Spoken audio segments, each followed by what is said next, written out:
Hey, join to the Zoom and show me your name. Zoom ID is in the discussion board.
Okay, shall we start? Welcome back.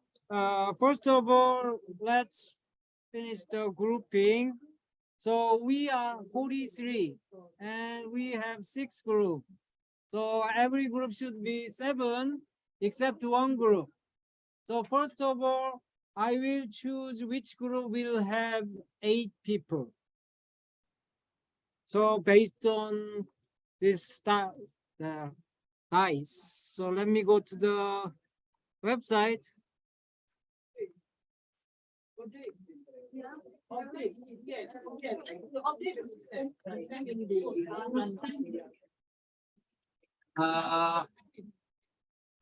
Random 할지.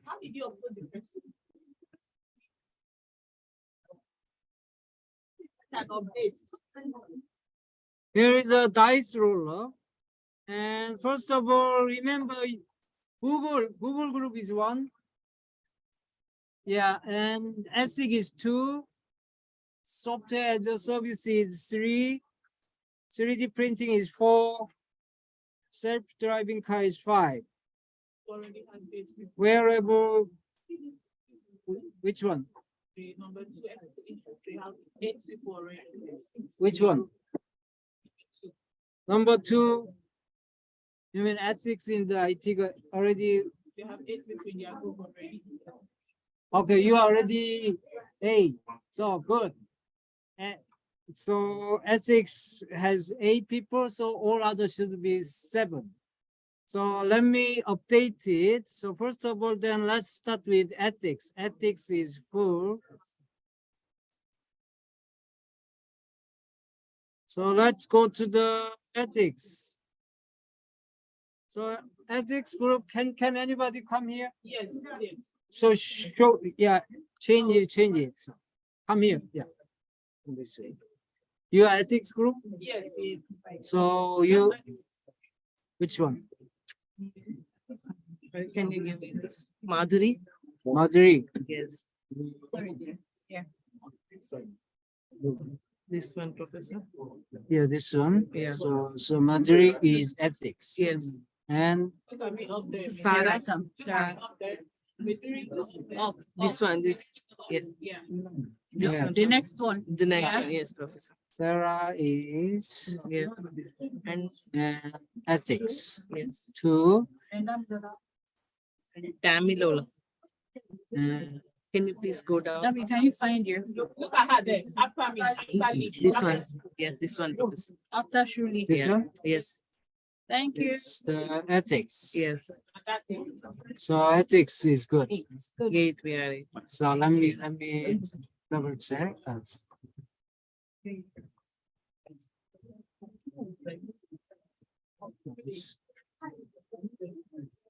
So ethics is good.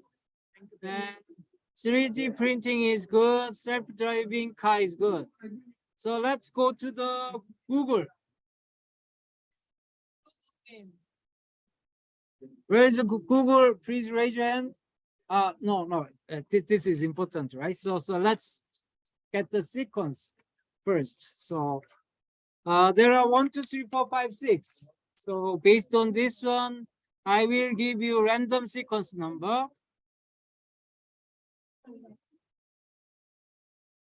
Random sequence. Where's the sequence generator? We will generate 1, 2, 6 randomly. So get the sequence. This is real. Then 4, 1, 3. 4, 1, 3. I think it's just. Excuse me. It's giving us. Yeah. 4, 1, 3. 4, 1, 3. Okay. But he 1, 3. Your name. 5. 5. Okay. 4. 6. Okay. So let's go to the 3D printing first. Have a seat, please.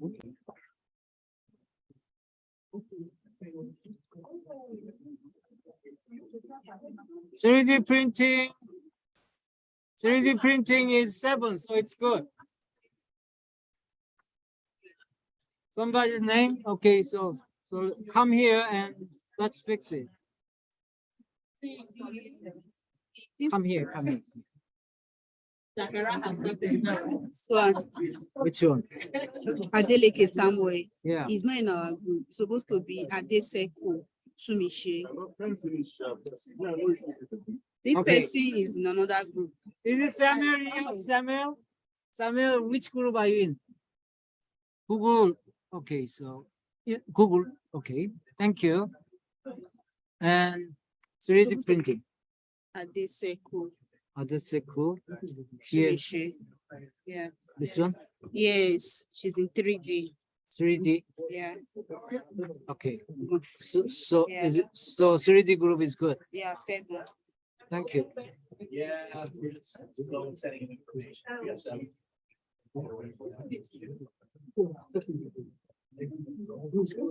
So 3D printing is good. Google currently Google group is 6. So you need one more group, one more people. You need one more. So anybody in which one? So you are the Google. What is your name? What is your name? Which one? 1, 2, 3.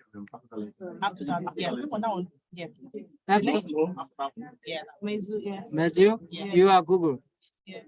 Okay. Google and close. And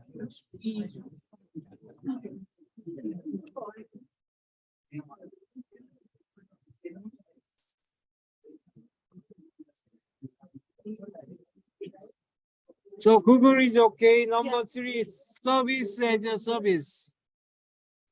Service as a service. Please raise your hand. Your group is 6, so you need accept one more.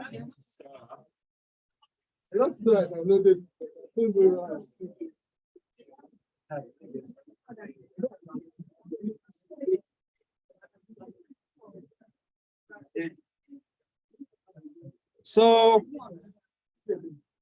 software as a service, it's like cloud computing. Cloud computing. So group of students, anybody want to join this cloud computing? No? Yes. What is your name? Darlington. Here. It's the Number 3. number 3. Thank you.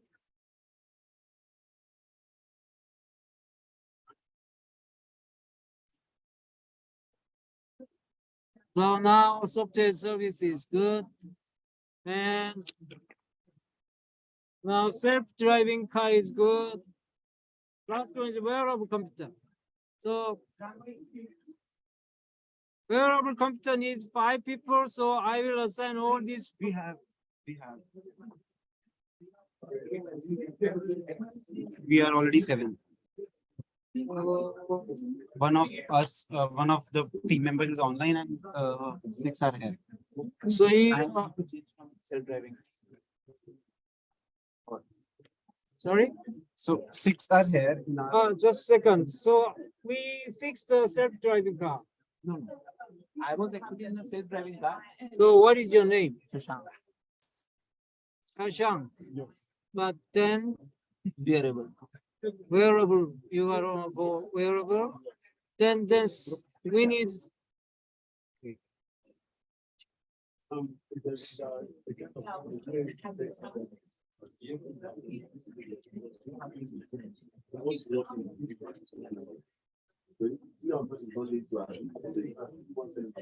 So self-driving car need.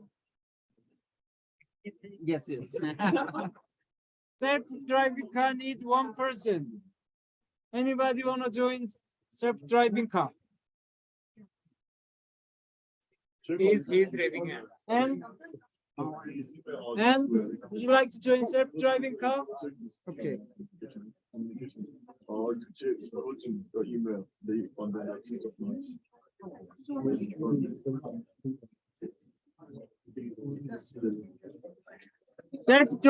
Self-driving car group, please raise your hand. Self-driving car, please raise your hand. Only 2? Okay. Yeah, over there, N is new member. Okay, thank you. The remaining all are self wearable computer. Yeah. Wearable. Where, yeah. Wearable. Wearable. Yeah. Correct. Now we added 5. Yeah. The last one is 6. Correct. Yeah. Thanks. Correct. Correct? All Thank, good. Thank you. you're welcome, thank you. You want us to send an email as well mentioning the same? No, I will post this one Okay. to, and in the detail, then if it is correct, you don't have to. Okay. But Thank you. We already send you an email with the list of. it's too late.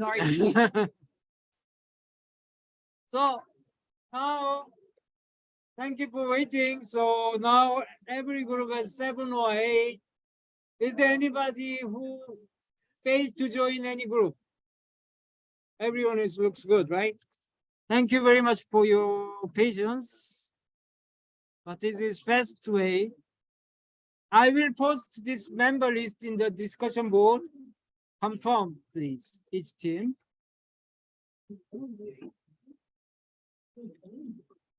It's okay.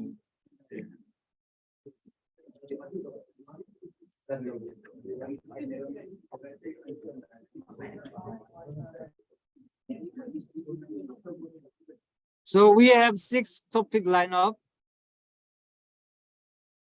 And this is 25 minutes presentation. So because we are 6, we have to keep the time. Yeah, there is a one sheet over there.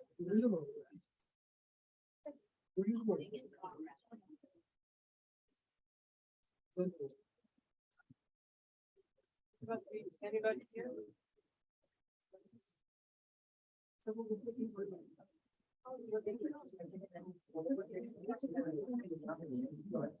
So first of all, let me see how many people join. We are 43, so these participants should be 44, including me.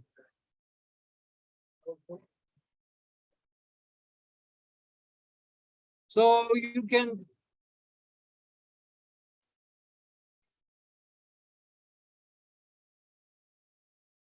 So this is 25 minutes presentation. So you have to keep the time.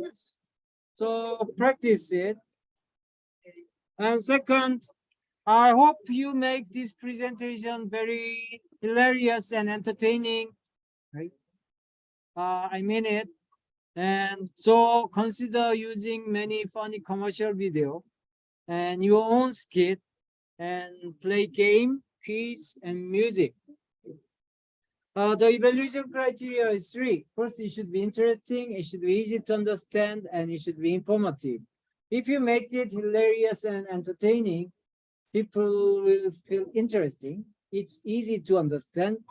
They understand what you are trying to say. They learn something always. And in this course, first of all, your group ask them sit somewhere in the back and check whether they can see slides quite clear. Font size is big enough, background is distracting or not, check with them. And also check with their voice. I found some of your voice is too soft, too sweet, so it makes me sleepy. So make big voice. Big voice make you feel confident. Audience feel you are confident, right? And most important part is I do not like you using cue card. So in my presentation, if you use cue card, your group will get low, small cue card here or small cue card in the laptop. Then make you a lack of eye contact, and also then make you speak very fast. So it become boring presentation. So instead of showing your this side, showing your eye to the 3 seconds this side, 3 seconds this side, so that they get attention. I know some of you are in your country, it is not polite staring at others' eye, right? Me too, from South Korea, if you staring at others' eye, I will get punched soon. So I have a secret. Yeah, I do not watch your eyes. I watch your nose. So if you feel uncomfortable, do that one. Because the culture here is if you do not eye contact, they feel you are lying or you are hiding something. So practice it. So practice log is in the discussion lecture slide section. So there is I prepared to make this one more enjoyable experience. So I prepared a practice log form. And if you practice 5 times with this log form, all get together, and then I have a guarantee. My evaluation, this evaluation is 2 parts. Student evaluation, my evaluation would be at least B+ or above. And actually, if you practice 5 times, your presentation is so polished, so they think you will get usually higher mark. Okay, so I will show you the practice log form. But before doing, let me repeat again. Nobody in your group should use cue card. Throw away all the cue card. If you cannot memorize it, why don't you write it on the slide so you can read it?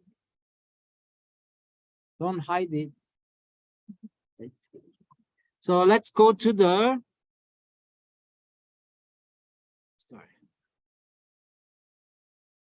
let's go to the D12. Yes. Do you want every member of the team to meet? The question is every member should present. The rule is at least 2 members in your group make a presentation. But I'm welcome everybody present certain portion because there is a peer evaluation. You have to contribute your own share. Either you can split it, writing part or presentation part, or everybody present some portion. It's up to you, but you have to equal share. Rule is at least 2 members. And so if you go to the content and left side bar, there is a choker point form, and there is a practice log. So download this one.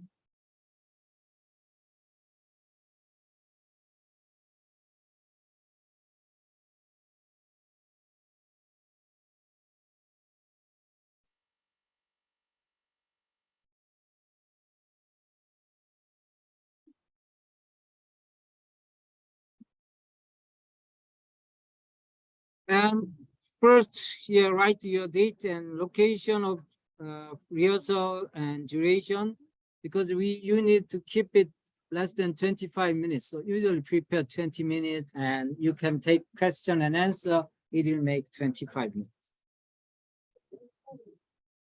And there are several checkpoints: timing and your voice and eye contact.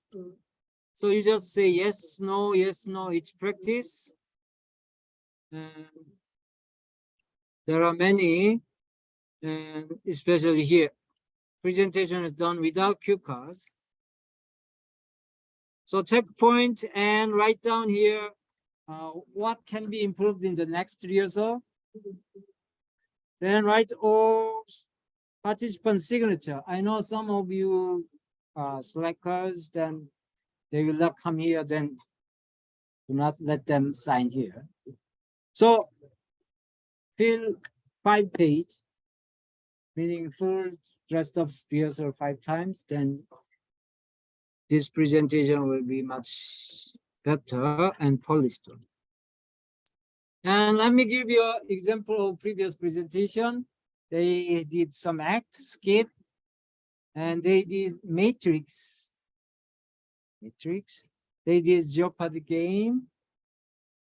I think this one topic was CRM. So he received the first order from customer. So he was so happy. So he felt like he's flying to the sky and flying to the nice beach. And finally, he decided to deliver the product through the jungle and through the battlefield. Amazing, right? So be creative, do whatever you can do, make it entertaining and interactive. Any question about the final project?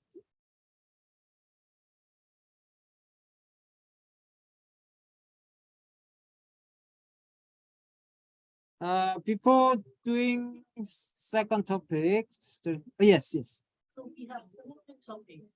Are we to talk about anything regarding that topic we have selected?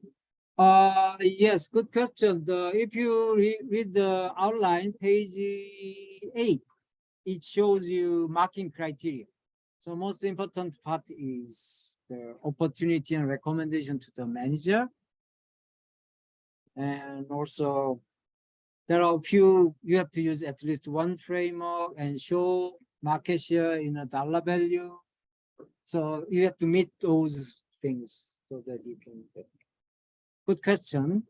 And also, now we have 6 topics, and if you think, oh, I cannot make this topic such an entertaining way, change your topic. It's not too late. Yeah. As long as your group agree, changing more interesting topic. And this, we assume this audience is kind of business manager. So if your topic is not fit to business manager, then change the topic. And also the topic itself is very big, so you can narrow it down and choose more specific topics, so you can make a meaningful recommendation and presentation.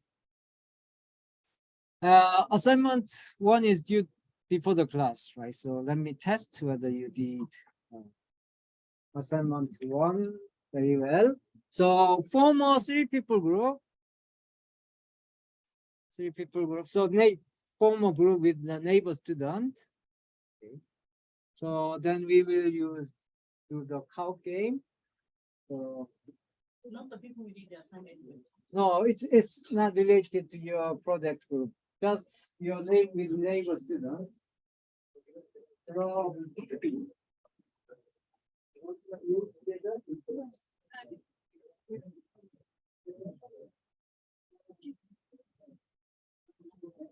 can you join this gentleman? And you want to see?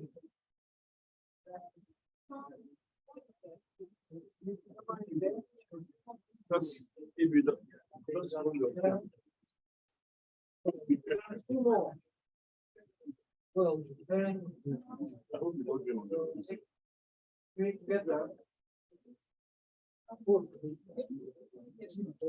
You have one more people? Right? Okay. So I invite one more. So there.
Right.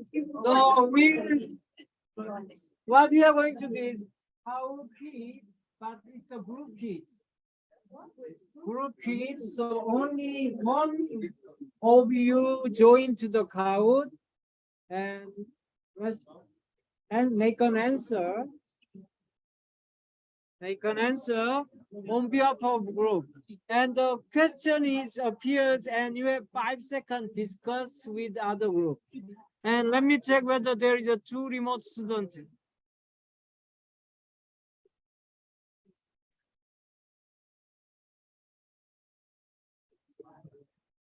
Remo 2 remote students, you are group of 1. So you are think 1 people group. So you join individually and answer the question.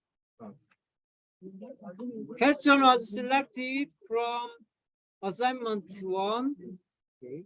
So if you did assignment 1 very well, you can get a good mark. So first of all, let me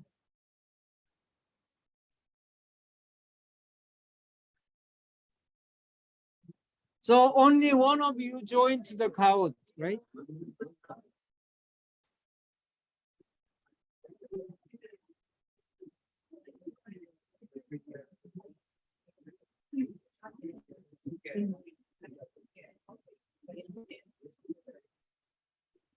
And you will join with your group name, then they will ask you each name of your group.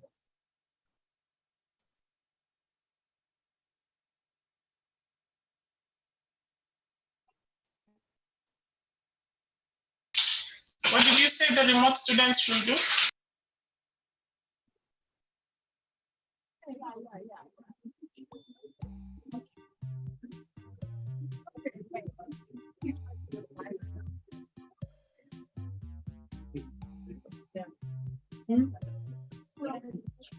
It's about this. It's about Yeah, now log in. Why? You go to the kahoot.it.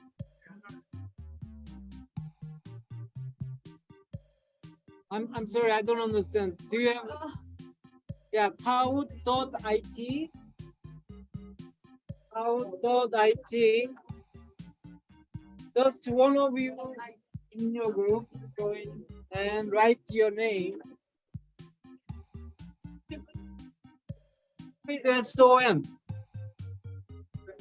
Yeah, you have to write next time, write all three members.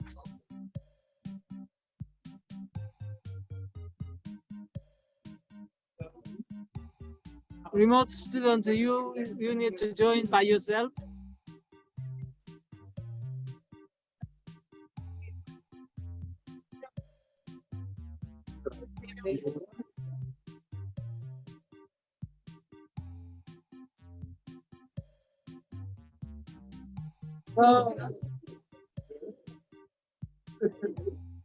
So let me see. 1, 2, 3,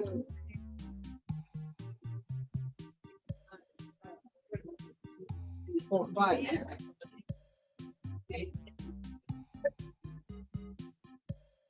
We should have 15 teams, including 2 remote students.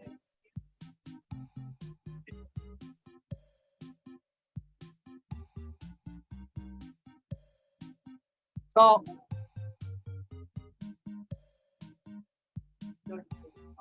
please raise your hand if you need more time to join. Did you join? Yeah, we did. Okay. Did you join? Did you join? Join? Okay. And how about you guys?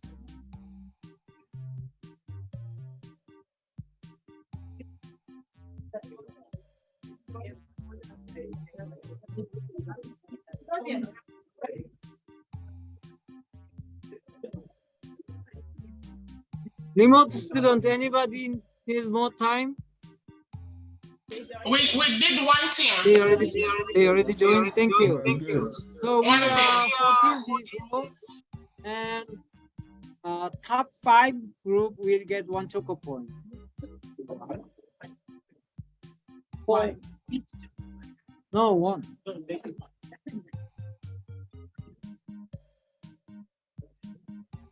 One choco point each. Those top 5 team. So let's start.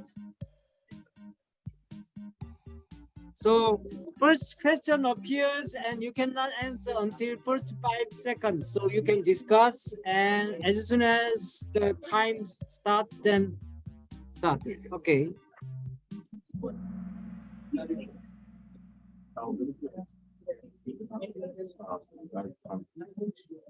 You can see this screen via Zoom.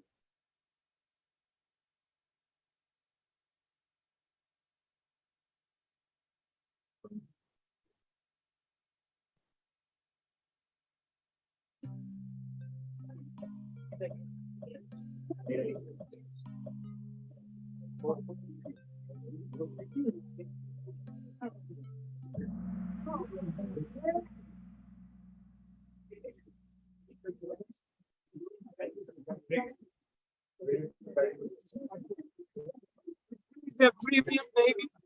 Premium babies.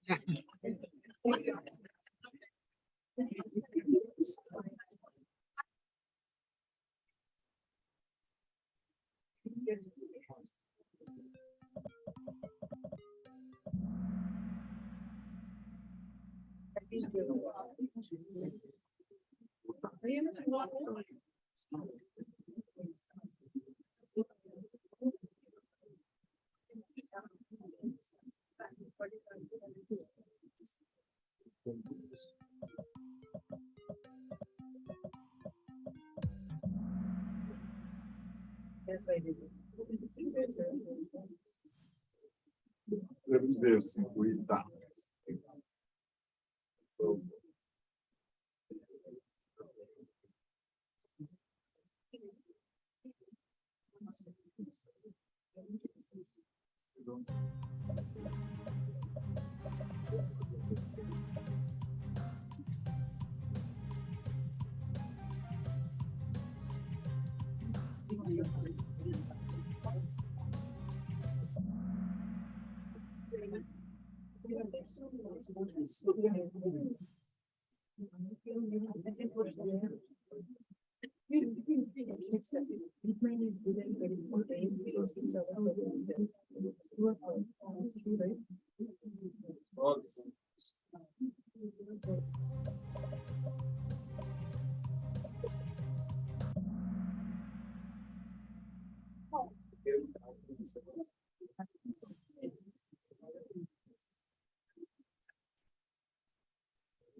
But there are some events.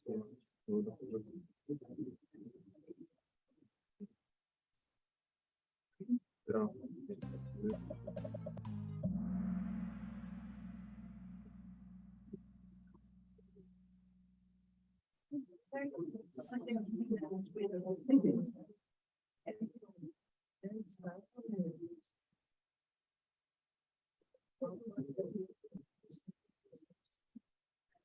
Will be best is for if there are advanced to school.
Okay, Key. Congratulations, Sam. SAM. Congratulations, Premium Baby. And number 4. Number 5. Number 5. Okay. So one choco point for each. Congratulations. Mhm. Oh, I'm sorry. No. Oh, one choco point each for each member.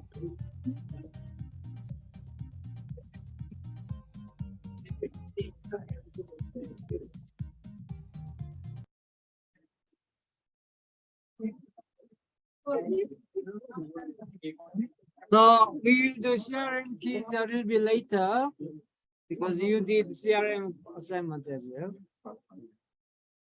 So now let's start. This topic is actually big question we have is where should we apply information technology in an organization or company? If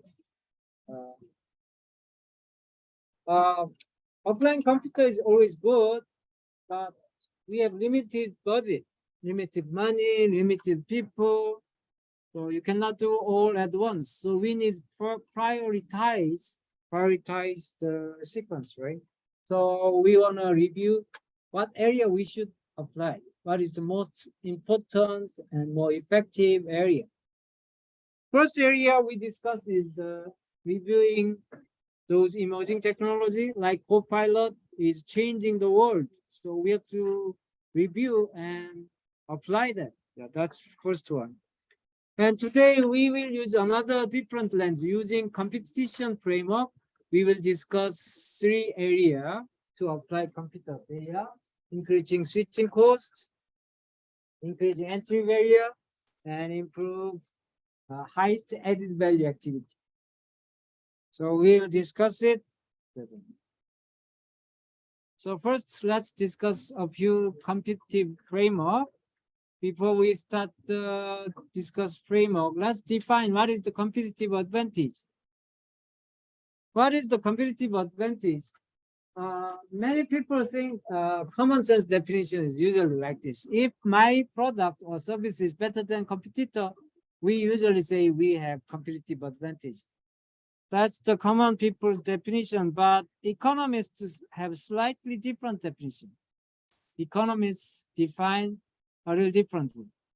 Competitive advantage to economics in the economics is if on supranormal profit, then we call that company enjoy competitive advantage. What is the supranormal profit? It's simply profit that is average higher than industry average. If your profit is higher than industry average, you are enjoying competitive advantage. Let me test whether you understand this one. So let's say there are 4 companies in this industry. This industry average profit is 7%. 7%. Then which company has a competitive advantage? Let's make a see one by one. How about company A? No, why not? Because it's less than average, so less than 7%, so it's no. How about company B? Yes, yeah, company B is higher than industry average.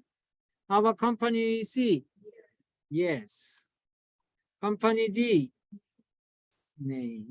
So now you understand what is the competitive advantage.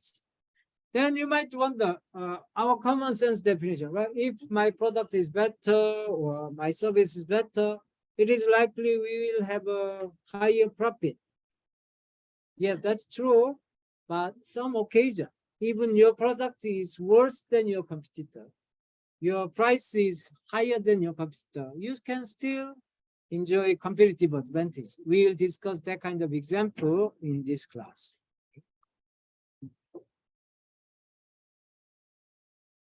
So, according to Michael Porter, who is the business professor in Harvard Business School, he suggests there are 3 general or generic strategies to achieve this competitive advantage or higher profit, higher than industry average.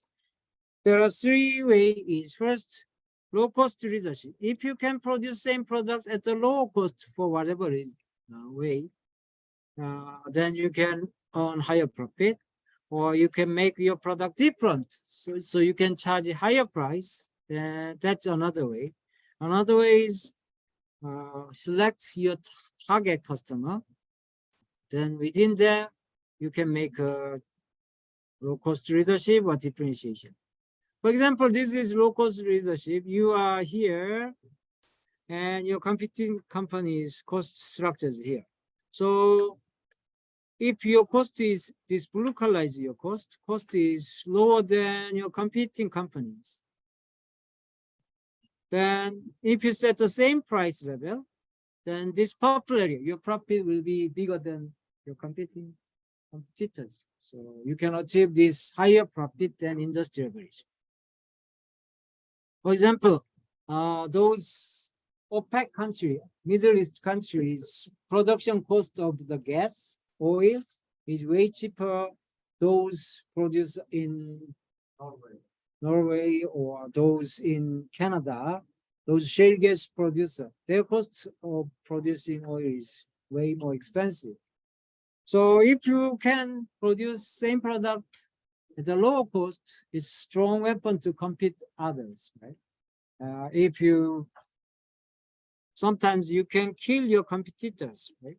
So if you lower price level to, you can make a profit, but while others cannot make a profit and maintain this on certain period of time, many of your competitor will go out of business.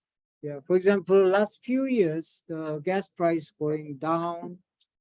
So Canadian shale gas producer suffered and went out of business. Right?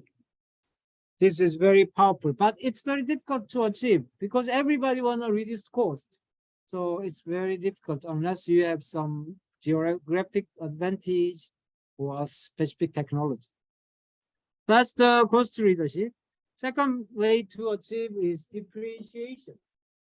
Make your product different and add some more value to your customer. Then you can charge a higher price. For example, here is me and your competitor. Because of you, your product is different, so you can charge higher price. Then even your cost is high, still you can make higher profit. So what's the difference between two strategies? Those companies who following cost leadership, they usually emphasize price, trying to compete with price. Those who follow differentiation strategy, they usually emphasize non-price factor, like the safety or the luxuriousness, design, sportiness. So if companies emphasizing or they trying to sell non-price factor, then it is likely they will follow differentiation strategy. And third way to achieve competitive advantage is focus. Focus is just select a few customer group, and within that small customer group, trying to achieve cost advantage or differentiation. Let me show you one example.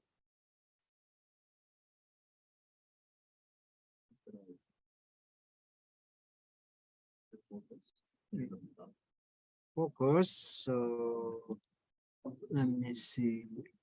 Okay, here is the one example. Where's Jill? She's really lonely and out walking the cornfield again. Do you think they will ever find us true love? Not hanging out with us all day. We used to be lonely. Until we met on Farmers Only. FarmersOnly.com is the new online dating site for farmers, ranchers, and good old country folks. You don't have to be lonely at FarmersOnly.com. City folks just don't get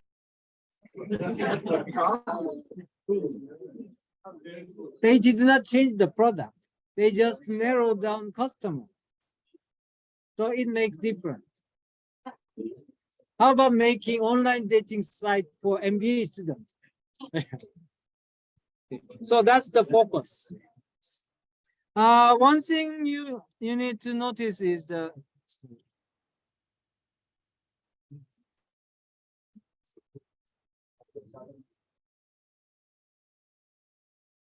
so this white area is the total market, total target customer group. And there are two companies, red companies market is here, yellow companies market is there. Then we usually relatively, this red company strategy is focused market, yellow company is broad market. Because no company cover whole, but some might argue, look, yellow also you should treat them focused because they cover certain narrow segments. So it's a little bit of judgment need, and it's not the absolute term. So it's more relative within this term. And when you see first two, cost leadership and differentiation, this is products about product and service. So let me see, this is one dimension is product.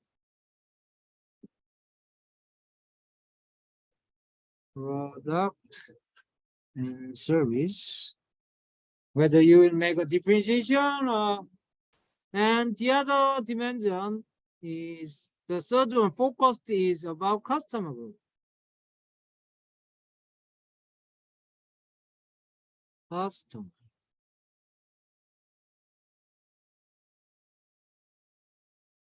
So customer group is, you have this strategy, broad market, focused market. So two, and product strategy is the cost leadership or differentiation two. So if you combine, actually 4 different strategies is actually in Michael Porter suggests 4 different way competition strategy. So I found a few funny commercial. So trying to see what you see. Is it differentiation or cost leadership? Is it focused market or broad market? Okay.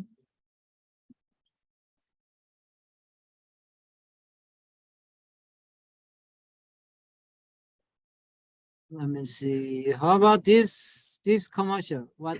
You have to buy a used car to get a great deal? Not at Southwest Hyundai. We make buying a new car affordable, like the rugged new Santa Fe. Higher quality ratings than Honda or Toyota. And at Southwest Hyundai, you can drive it home for just $249 a month. Or buy the all-new Accent for just $99 a month. And all Hyundais come with a 10-year, 100,000-mile warranty. You don't have to buy a used car, and you don't have to spend a fortune on a new one. Come to Southwest Hyundai on the southeast corner of Lomas and Wyoming. Okay, so in this commercial, do you think is it cost leadership or differentiation? Let's make a both. Cost leadership, differentiation. Okay, so I think it's cost leadership because it emphasizes price. We are attractive price, so we infer maybe their cost structure is low, so they can confidently sell. Yes.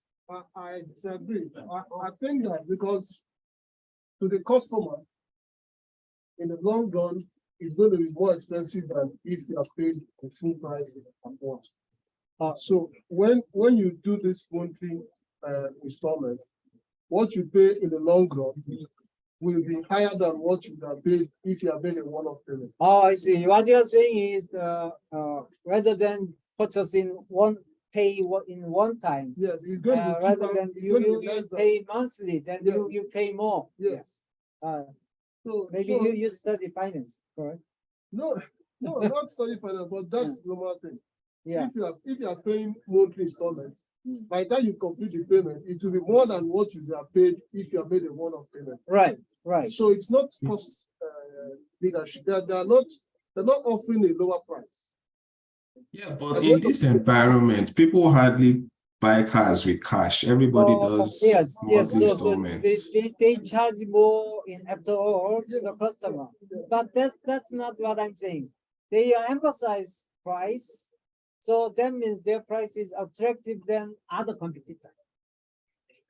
Comparison is not within one company. There is a two payment method. Then your comment is I think it's differentiation because what they're providing is benefit. You have the benefit of paying monthly. That's what they're offering the cost of benefit, and that is the benefit of paying monthly and not paying one-off. Which applies across all the auto industries, not just MBA. No, anybody who, because what they're offering the customer by paying monthly, the benefit. The benefit. So their competition is offering also. Yeah, if you put question this way, right? Monthly payment and one-time payment. If you compare this way, you can say this is kind of not low cost. It's high cost. So that's what you're saying, right? So, correct? Yes. So what they're actually offering is benefits. When instead of paying $30,000 in one-off payment, they give you the benefit of paying monthly for 3 years. So what you are getting is a benefit, the benefit of paying monthly. Yes, but that's not the. Yeah. Okay. Go ahead. It's looking at the analogy. If you're buying the other brand that maybe fall under differentiation category, maybe like the Benz or like the Tesla, your pickup price will also be high. So your monthly repayment, so it won't be that $99. It will be like $900 or $800. It will match that same price. So if we look at it from that perspective, it then means that this one falls more under costs. Yeah, not just one company, just you compare to many companies with the same price mechanism or payment mechanism, then you can see this one is more emphasis on price. So we infer their cost structure is more competitive. That's what we are saying.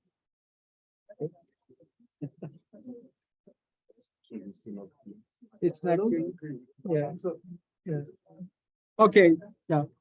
I respect you, but let's discuss after during the break time.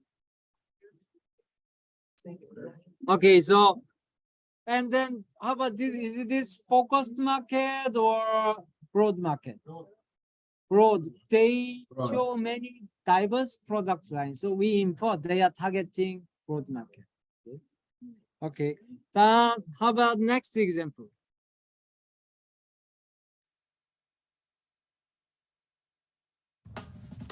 I'm Christina, Special Finance Manager at Jeffrey Kia, with some hot news.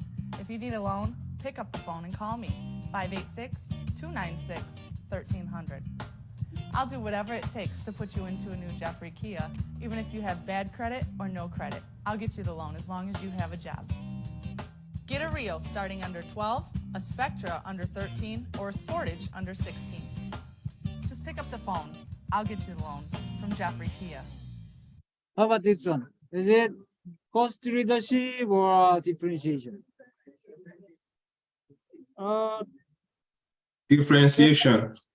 The cost leadership, please raise your hand. Differentiation. Okay.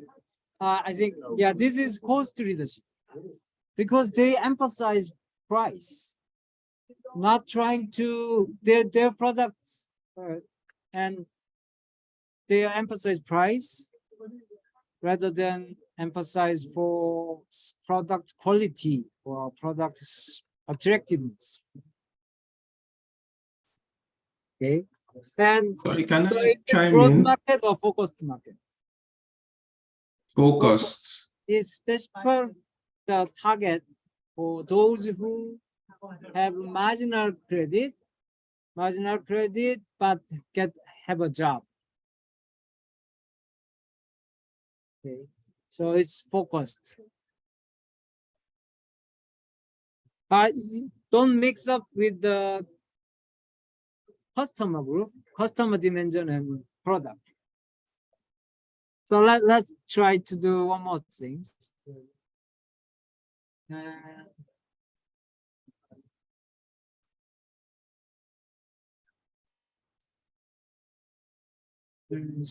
Here 있다. So this is another commercial.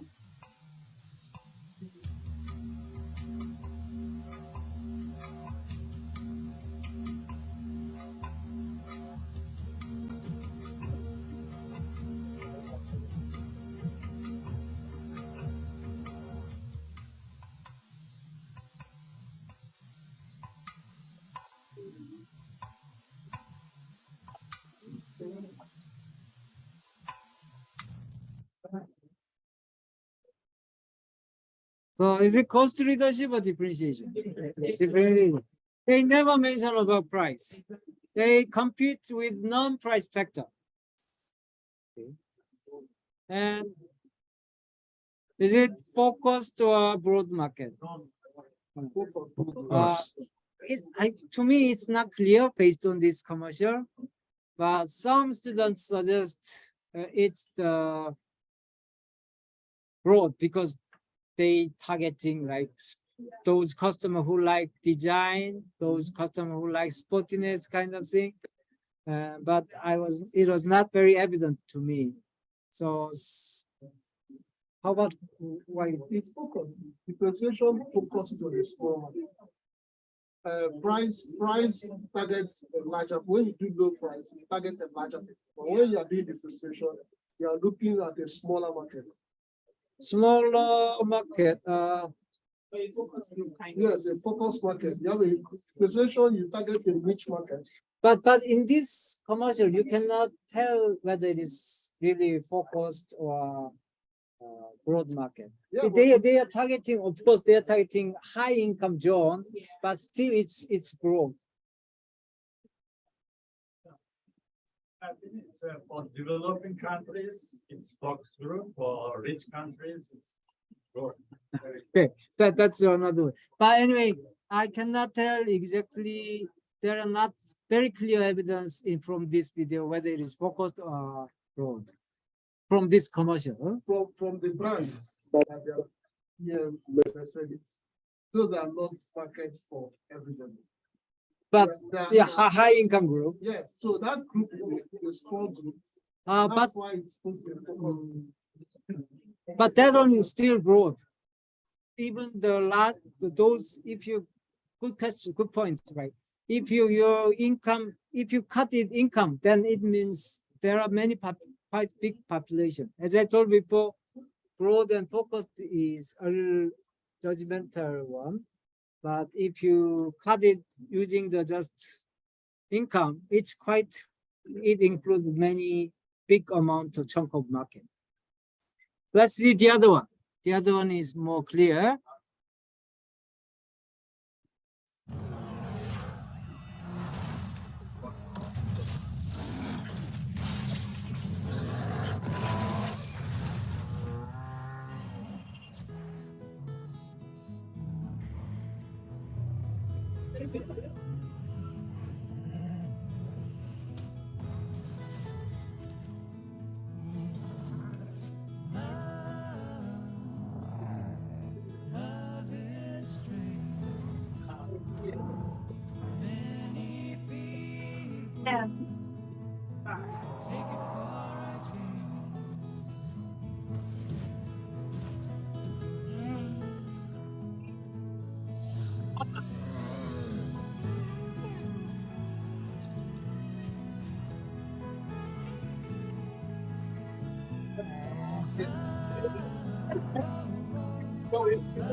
Is it cost leadership or differentiation?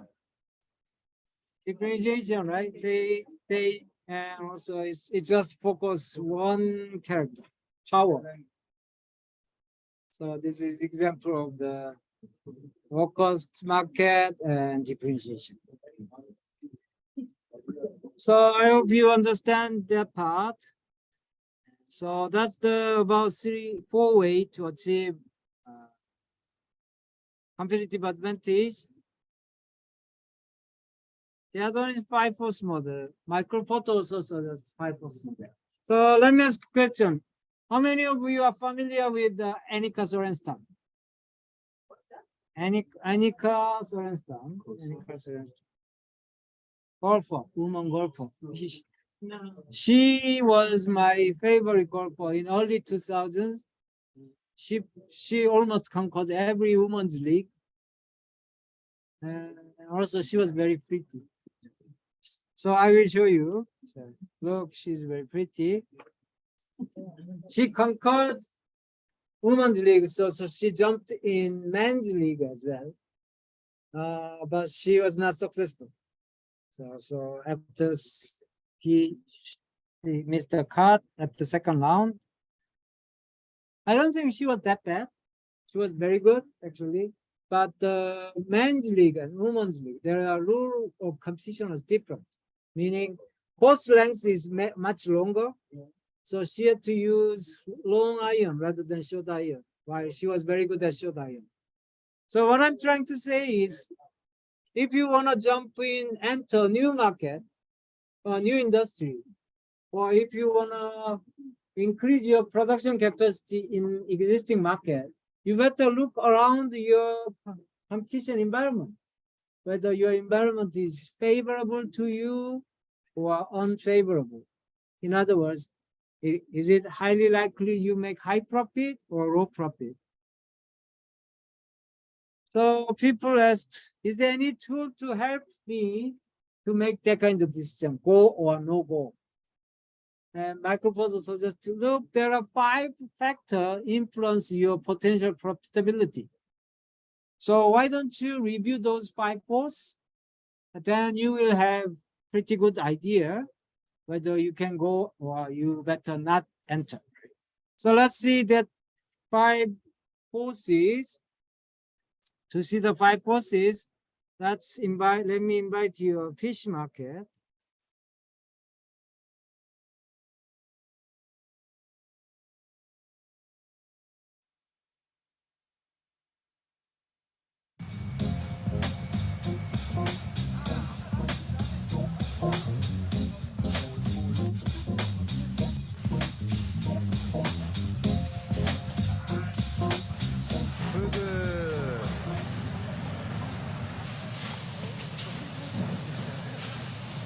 Look at that. Those are all octopus. The frozen tuna. Let's see him cut this huge thing.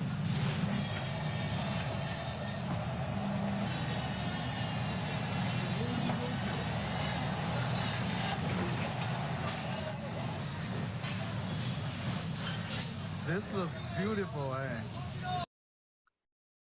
Okay, so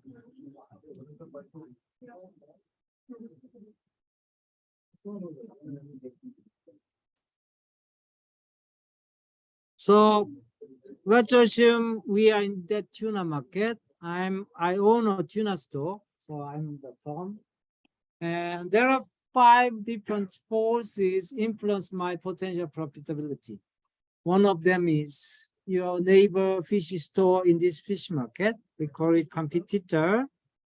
And also your customer.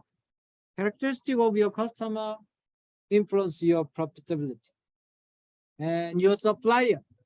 Your supplier. Give me example of supplier. Fisherman supply, right? Good. So suppliers' characteristic also influence my profitability. And new market entrant means someone who consider open store in this fish market. They influence your profitability. Lastly, substitute. Substitute means some product which fulfill same need from outside of industry, outside the market. Okay. So for example, we have fish market, so from non-fish product like the beef, chicken. So these 5 forces, specifically bargaining power of buyer, customer, bargaining power of supplier, influence your profitability, threat of substitutes, threat of new entrant, intensity of competition, influence your profitability. So assess them. If any of this one is high, bargaining power of customer is too high, it is unlikely you will make high profit. So do not enter. Even one of the factor is force is high. If you think you can manage it, then you can enter. Then you can enjoy higher profit. That's the basic idea of the microforce, Porter's 5 force model. Here, what is the bargaining power? Bargaining power is your power in the bargaining table. And if you have big bargaining power, then you can raise your price, or you can buy in the raw price, or you can have special service condition. So let me give you one example of bargaining power. In this video, after watching this video, let me know about how many buyer, how many supplier, who has a bigger bargaining.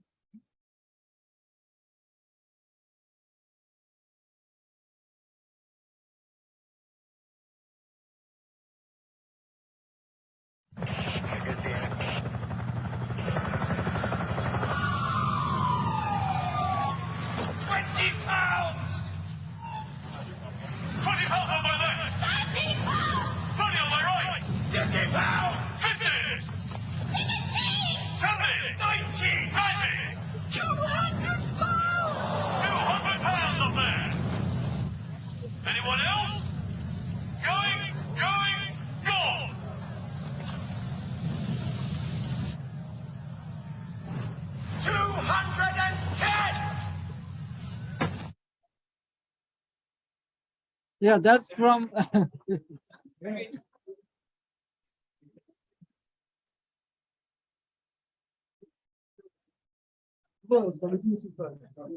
That's from comedy program. So the woman did not die. And so here, who are buyers? Who are buyers?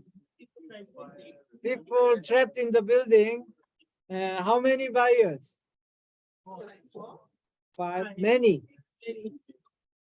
Who are suppliers? Firefighter. How many suppliers? Only one. Who has bigger bargaining power? Supplier. Why? Only one sole supplier, and also customer must buy it. It's like that situation.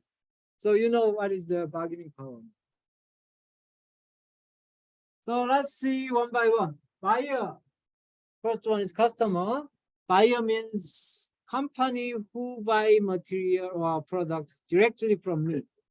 This buyer is not in your purchasing department. It's buying company who directly buy product from you.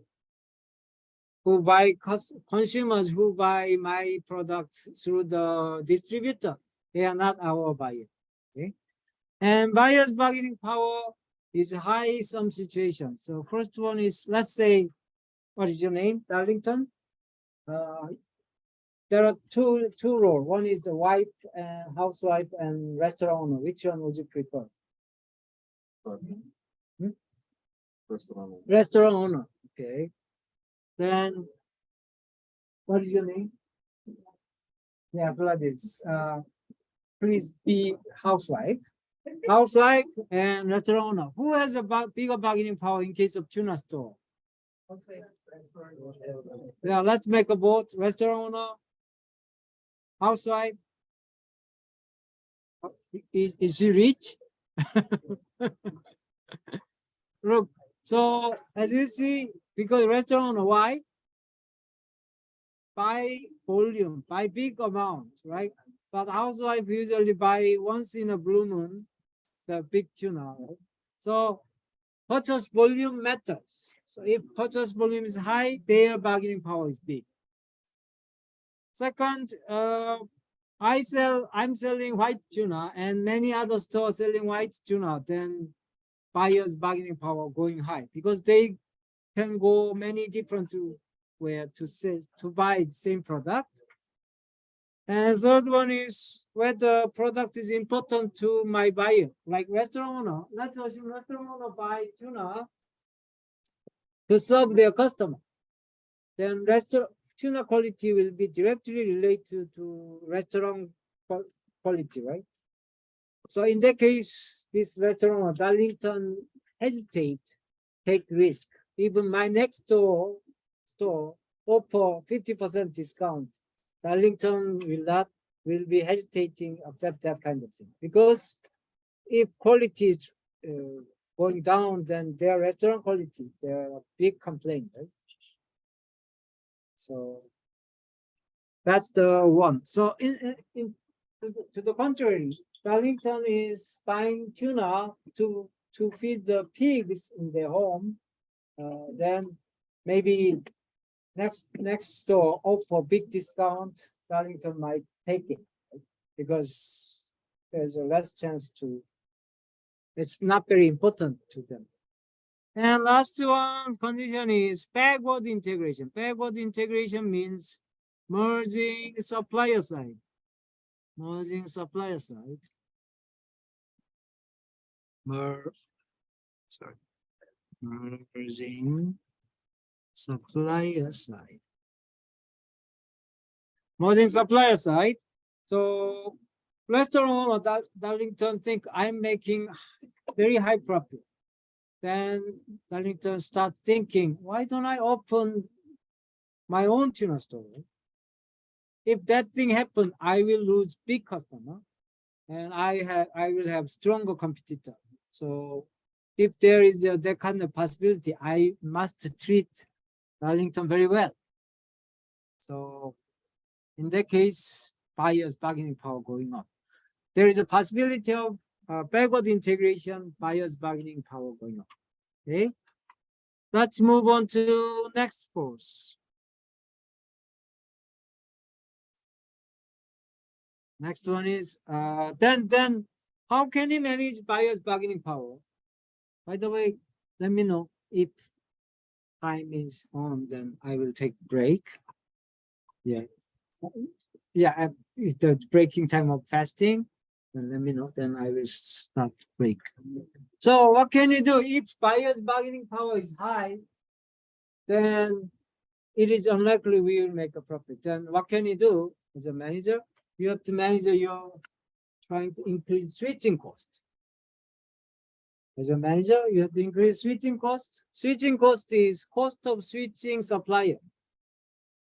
It can be a money, it can be an effort, it can be affection, my brand.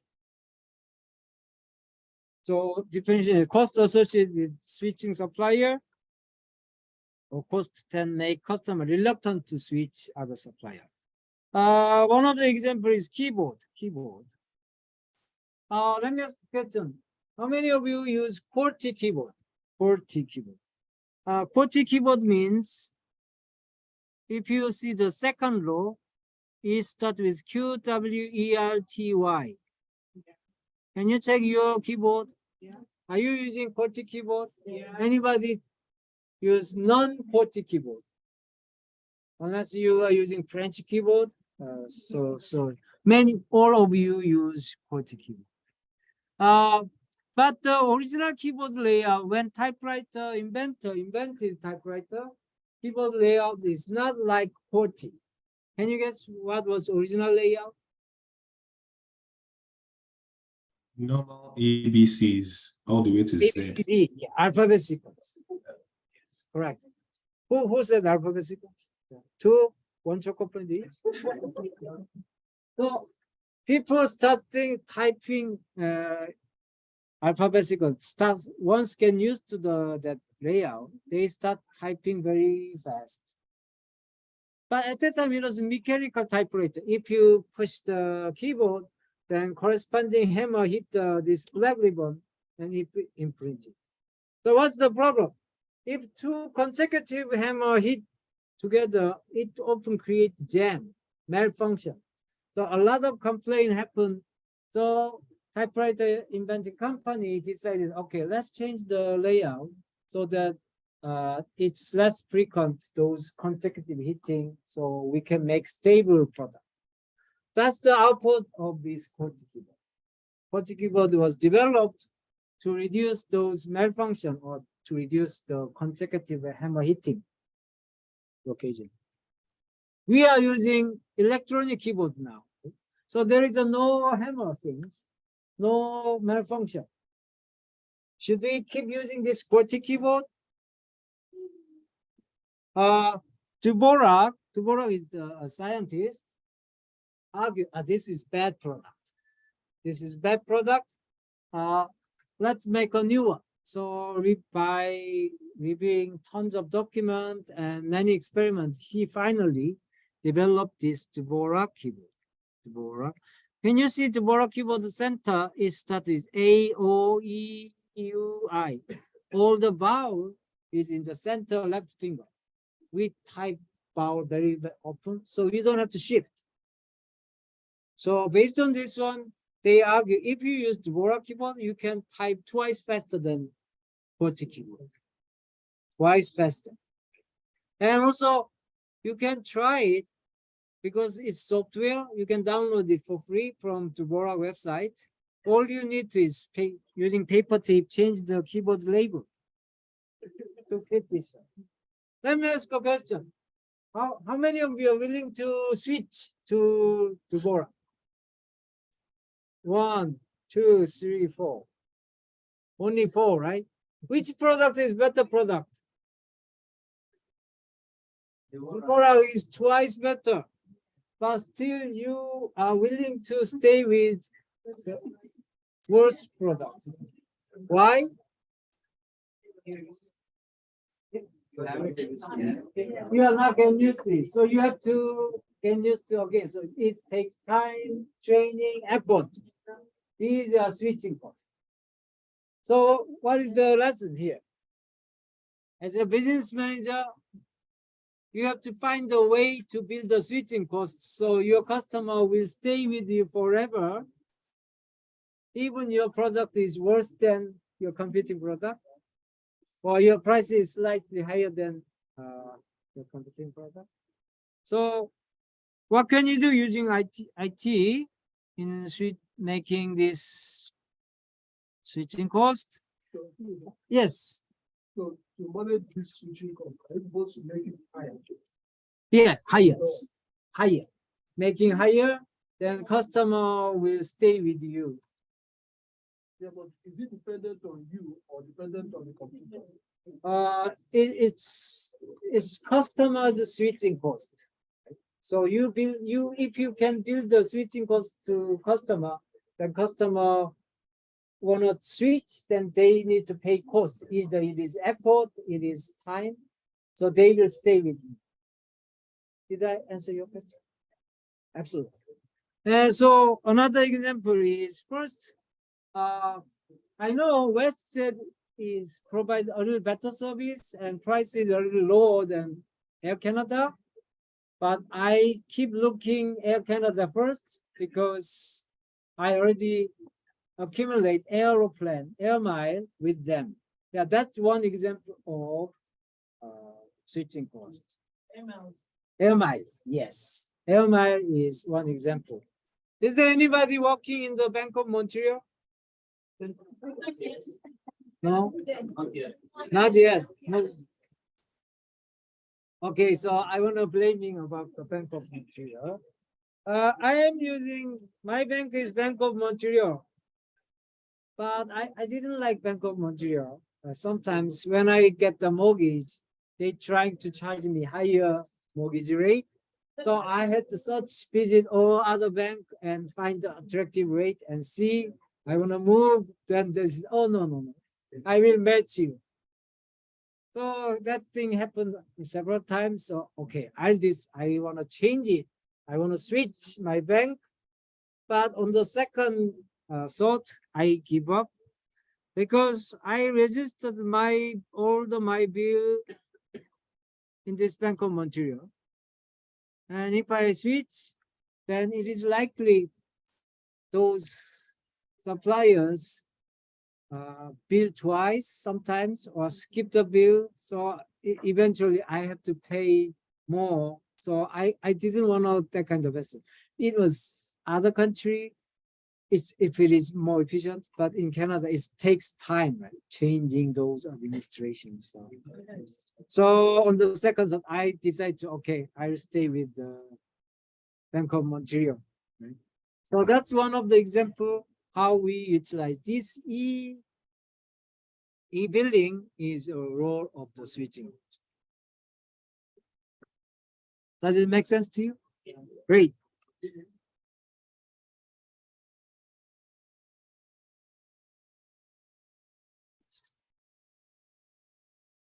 So next one is supplier. In fish store cases, the fisherman is supplier. Supplier's bargaining power is opposite end of the buyer's bargaining power. Supply volume is big, their bargaining power is big, right? Like OPEC country, they supply about 30 to 40% of oil or gas of the world. So by increasing their production, they can adjust price, so they control the market. And whether product is unique, so they are sole supplier, then they can just big bargaining power. Even they are 2 or 3, build up switching cost, right? So supply also build a switching cost, so customer stay with. For example, when I arrived in St. John about 20 years ago,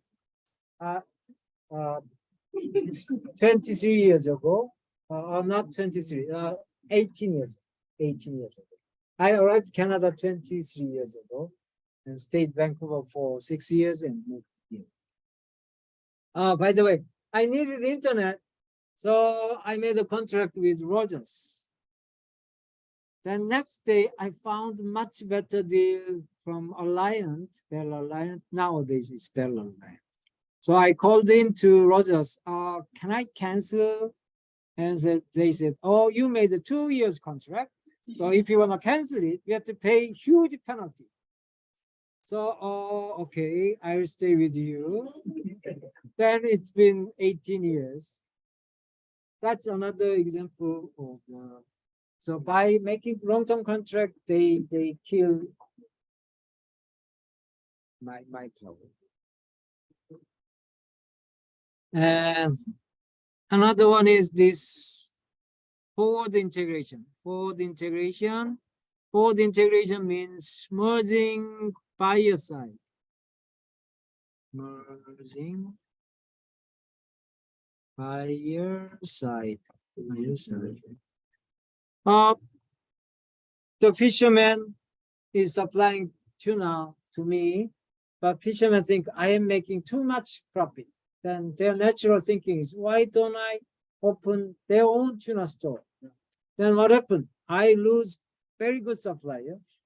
I will have very strong competitor because they supply us. So avoid this thing happen. I have to treat my supplier very well. So supplier's bargaining power going up. So if there is a possibility of forward integration, supplier's bargaining power going up.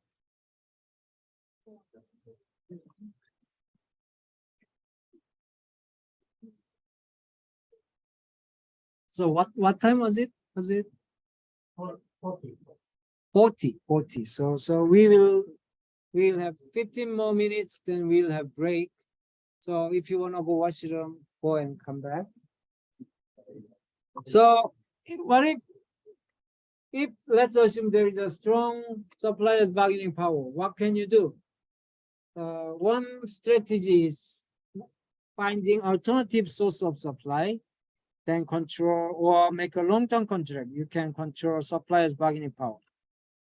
So let me ask a question. How many of you are big fan of the Diet Coke, Diet Pepsi, Zero Coke, Zero Pepsi?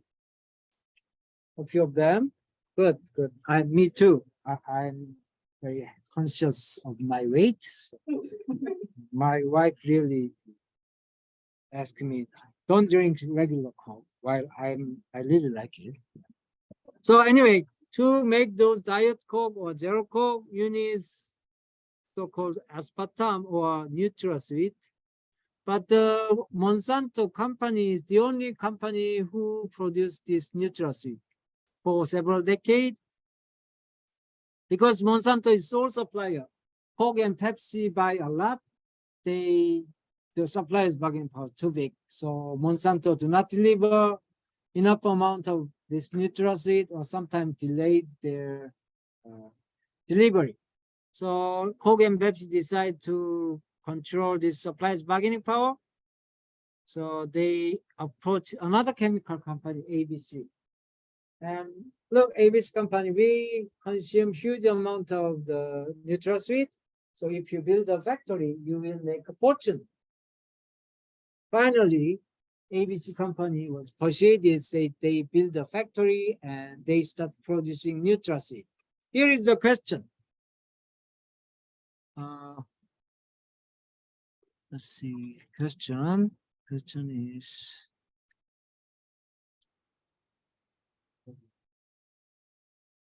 this is not. So what was the, can you guess what was the Coke and Pepsi's next move, next action? Once the ABC produced NutraSweet? Let me see this one.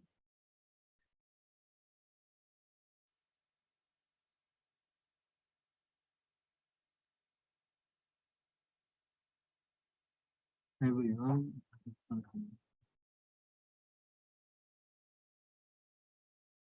Okay, so can you go to this paulev.com/kim7? You can do using your smartphone or your laptop.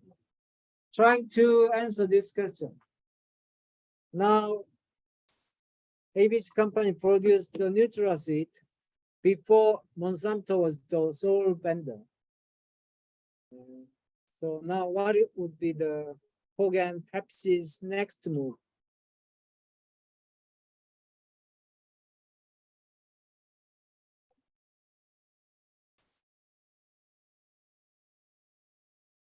What do you mean substitute? So Coke and Pepsi start buying Nutraseed from ABC company.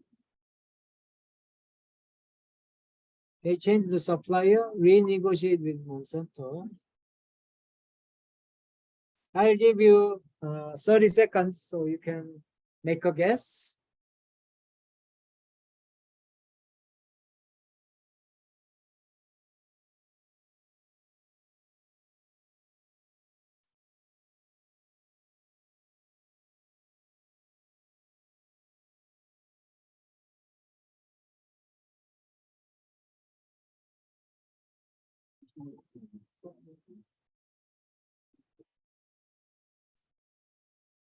Ten more seconds.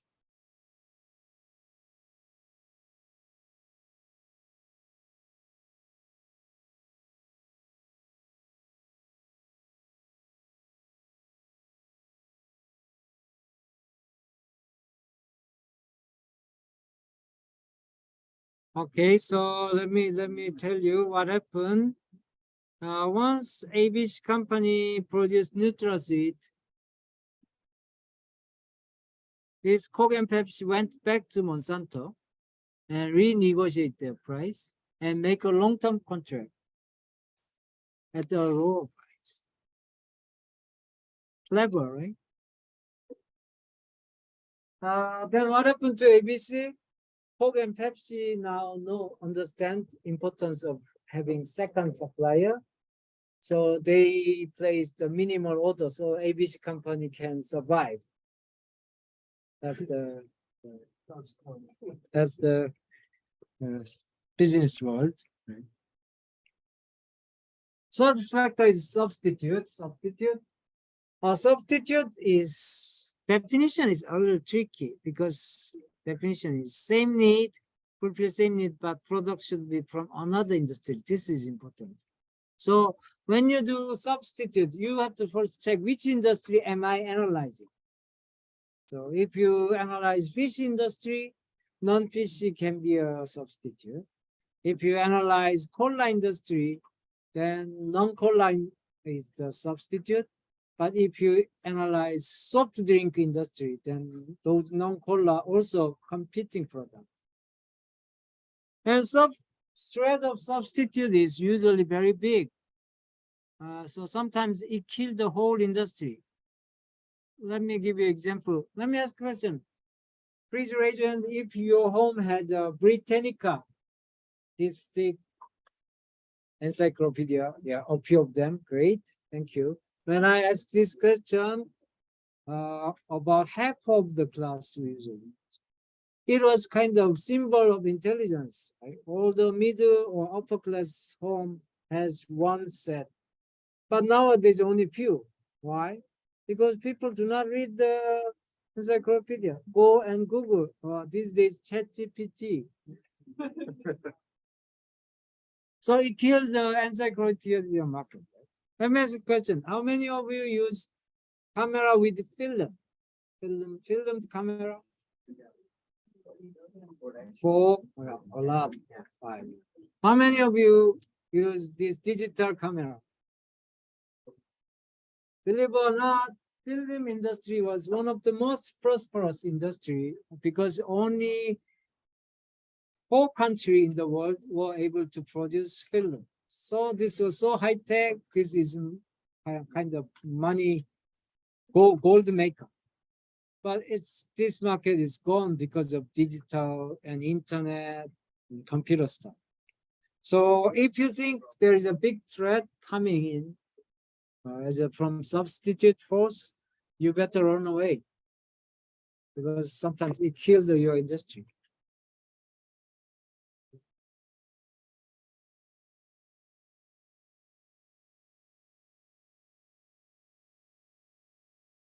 And the other one, if you make a high profit, it is natural. Others start trying to open another tuna store to share your profit.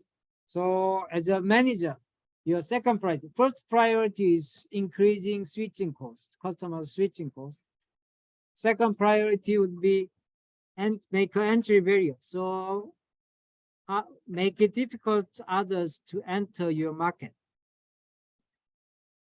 So easy way is regulation. So well, if you can pass the viral in this market, have only one tuna store, then you can be better off. Or if you have technology, you can get the patent. For example, Amazon patent the one-click service like procedure. So they have a kind of competitive advantage.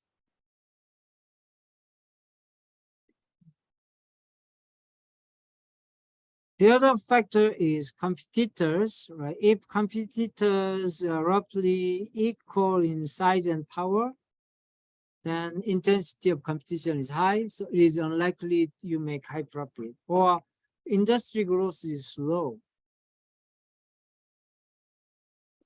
or it is no differentiation. So let me try to do so there is an exercise about cola industry. Is time you can eat? Not yet. 5 minutes more. So let's take 5 minutes to do this exercise. You are analyzing cola industry, cola. So, and give me example of buyer, nutrition supplier. In case of supplier, in case of cola, you don't know what exactly, right? So let's assume just a neutrality supplier. So there is only 2 suppliers in the world, 2 suppliers. And you enter rivalry. So give me example of buyer. Who are buyer of this no-name cola manufacturer? Yeah, big grocery chain who buy cola directly from the manufacturer, but not individual customer. Because individual usually do not buy cola from manufacturer. And neutral seed supplier only 2. Substitute of because we are analyzing cola industry, we can find Pepsi is competitor, but water, non-cola beverage, like the sports drink, Red Bull, coffee, beer. There are many good beer places in this. Right? Substitute. New entrant is someone who wanna jump in as a manufacturer for new cola. And rivalry of existing competitor is Coke, Pepsi, and Walmart, Superstore Cola. They are example. Then now, what you need to do is assess their bargaining power, either high, medium, or low. You do buyer's bargaining power, supplier's bargaining power, threat of substitute. So define each high, medium, low. Choose one.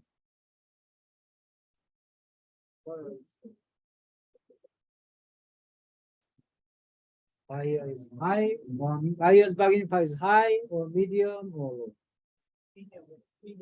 Right? Let me. Okay, let's vote. Buyer's bargaining power high, medium, low. Buyer means the big grocery chain, right? Or Walmart. Their bargaining power, my opinion, is high. They buy a lot. And this is no-name cola. This Walmart point of view, they need to buy Coke and Pepsi already. So there is not much reason to buy no-name cola. Does it make sense to you? So it's not important, but they buy a lot, so their bargaining power is Unless this no-name cola give big discount or attractive deal, there is no reason. Now suppliers, this suppliers bargaining power high, medium, low, high. There are only two suppliers. If you fight with one, you just depend on one. So it's quite a risky situation. It's kind of semi-monopoly.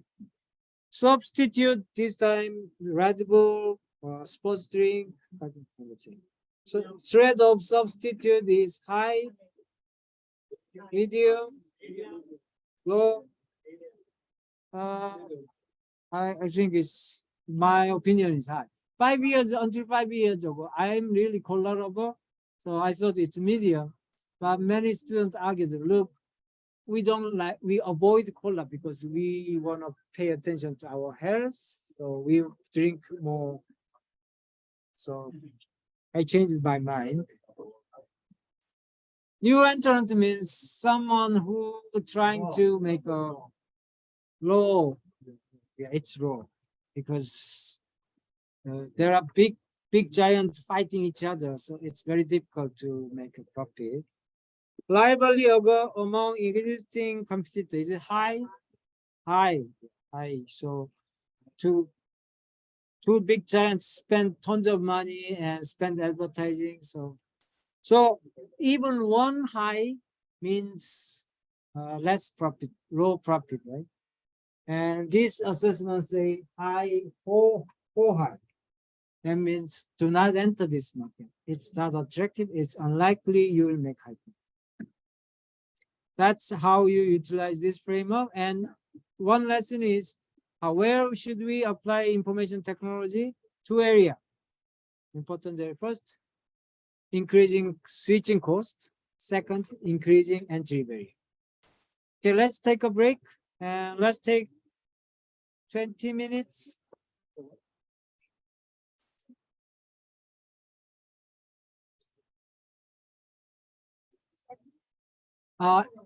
Build the entry barrier. Entry barrier to enter.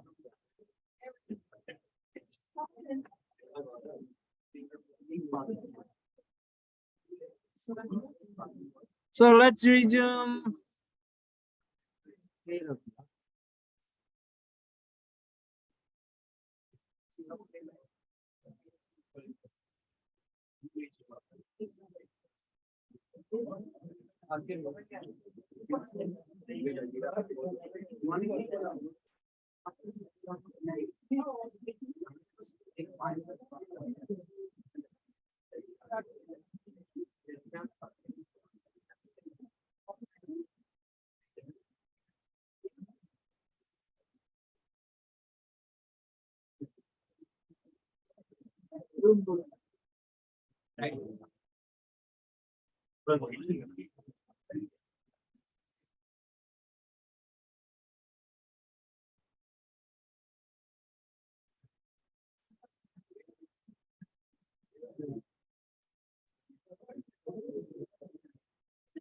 Yes.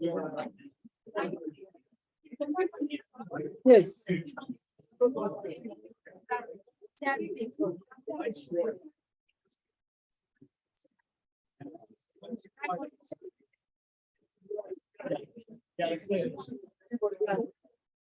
Discussion.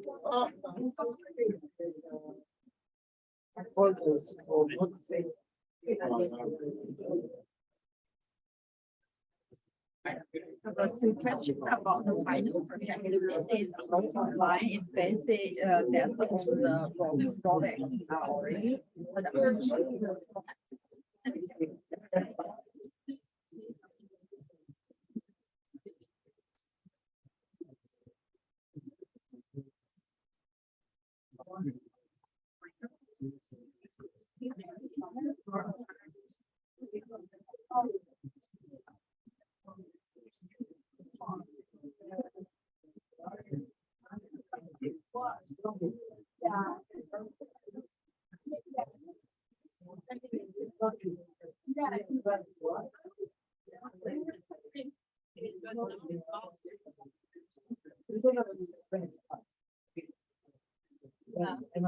Yeah.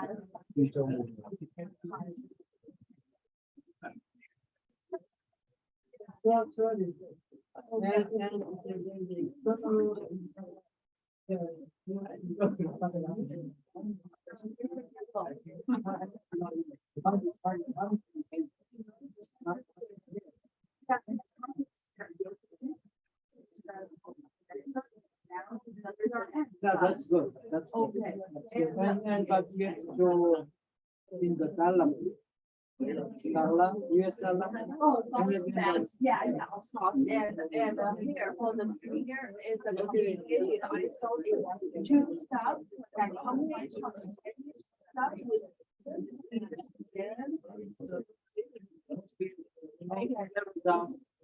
Yeah. I mean, like your phone on the Yeah.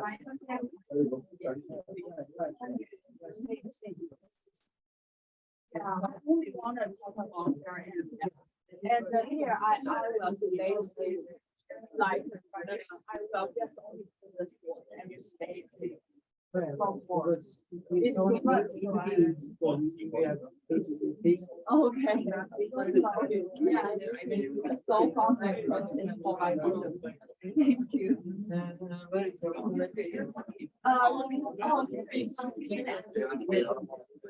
We do recordings, right? Oh, yeah. So you basically separation. Okay, so recommendation is the important part. Also, read the pages and evaluation criteria. Okay, recommendation is for the like CRM manager. That's you have to make a that this is you have to make assumption who are it's ready. You Okay. so you can be a you are director of Yeah. and you are Like my audience is like the retail, the marketing you are manager. your customer or you are your consultant. Yeah. Company. And I own my company, right? Yeah, so it's up to you. So make a that kind of assumption first. Then your recommendation becomes more specific. Okay, thank you so much. Yeah.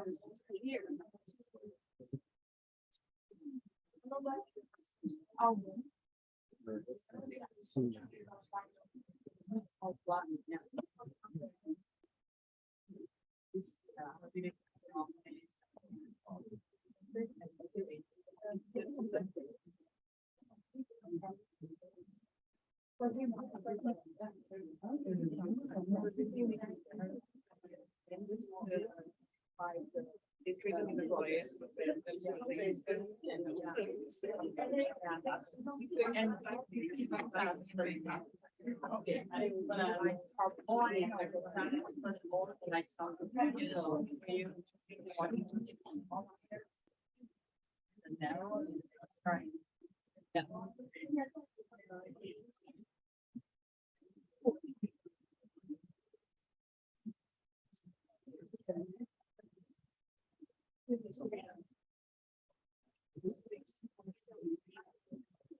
I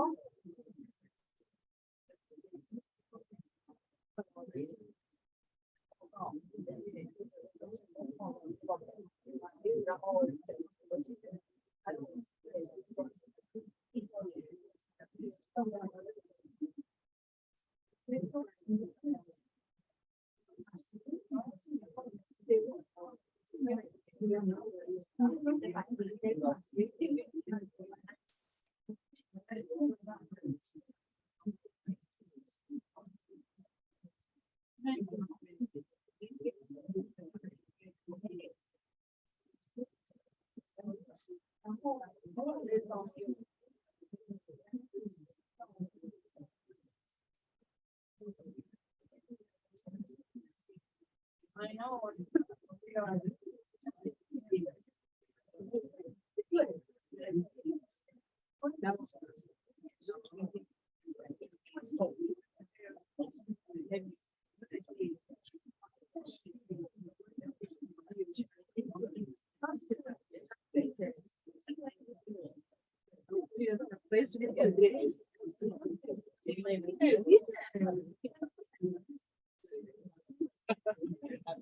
Yeah.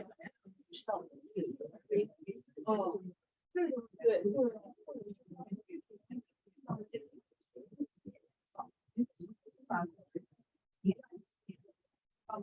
We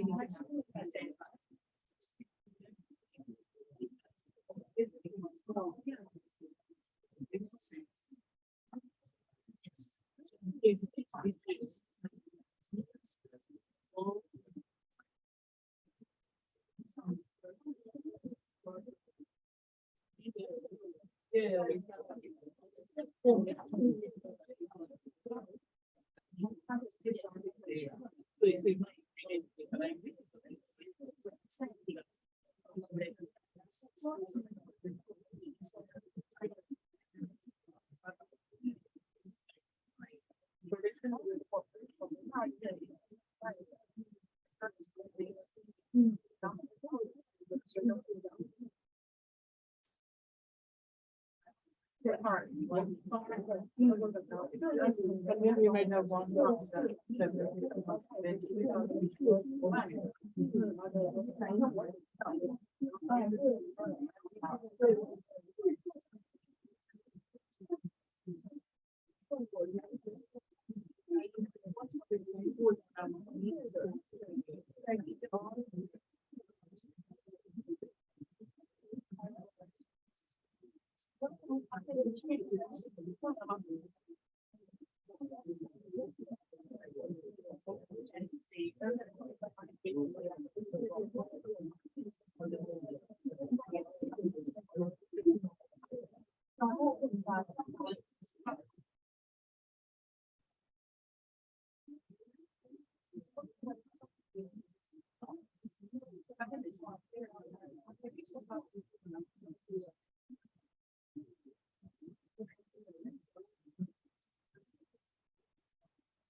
If you fill up the chocolate, yeah, help yourself.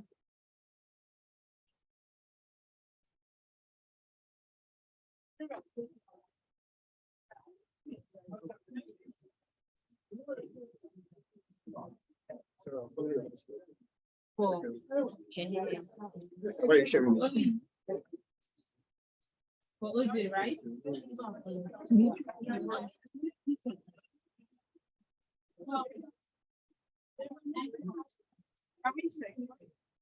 That's what he said. I'm not going. Yeah, probably crazy.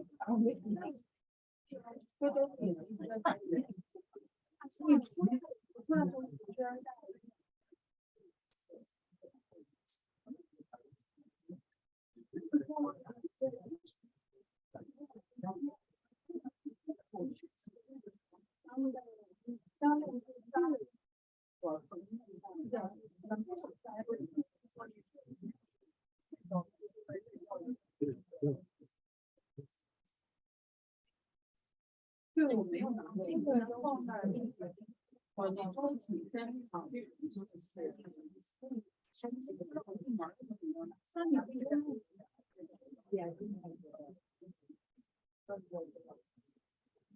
没有，我确认我是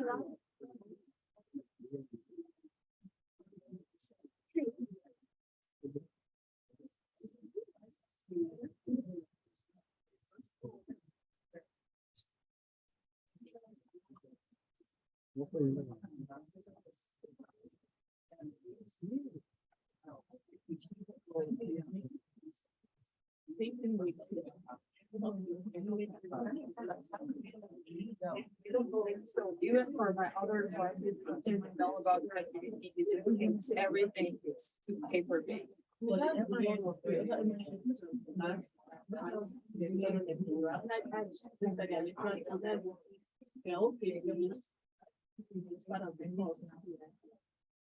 answer the question?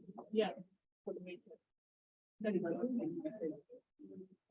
Signatures depends on because for a journal, on the present one paper that I'm not going to be ready. The present paper.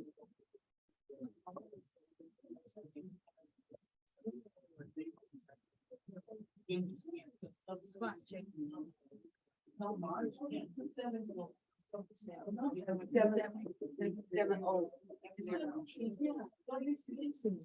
But they'll be like 35 pages. The right to include it, we can include it before. You write more than that, 20,000 words. That's right. Yeah.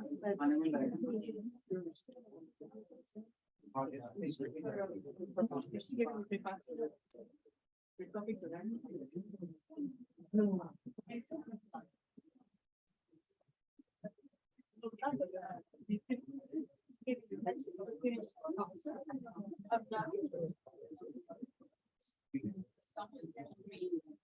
Yeah, someone told me.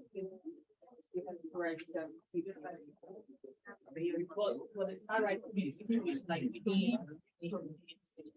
So maybe it's the final project. Oh,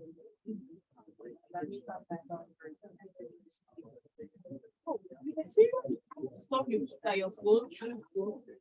Yeah. Oh, I think what I checked in before. Okay, but.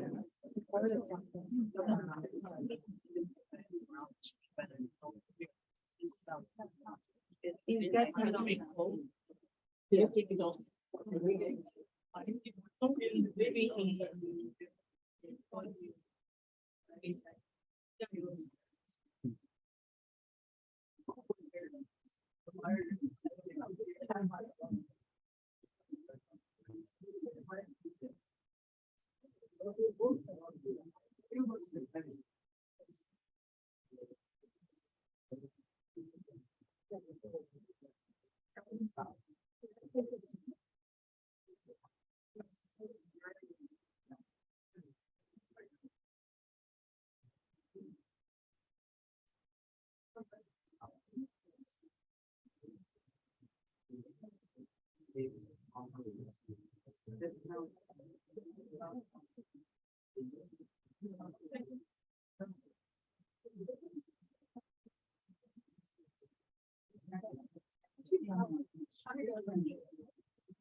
Thank you. That was.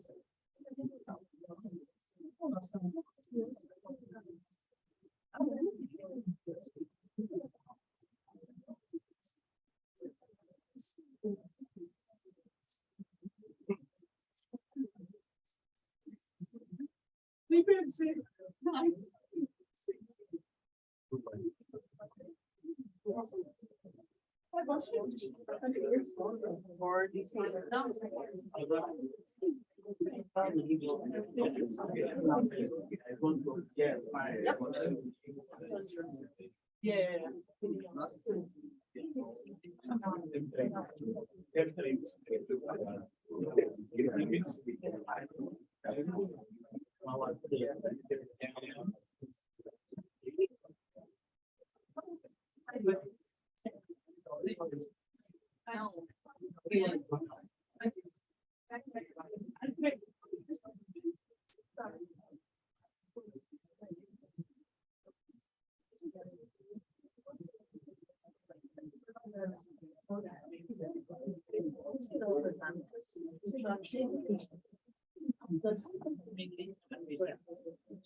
Okay, so let's start.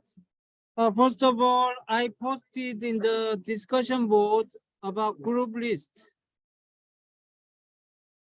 Announcement from instructor, and there is a final project members. So please confirm whether your group member is correct.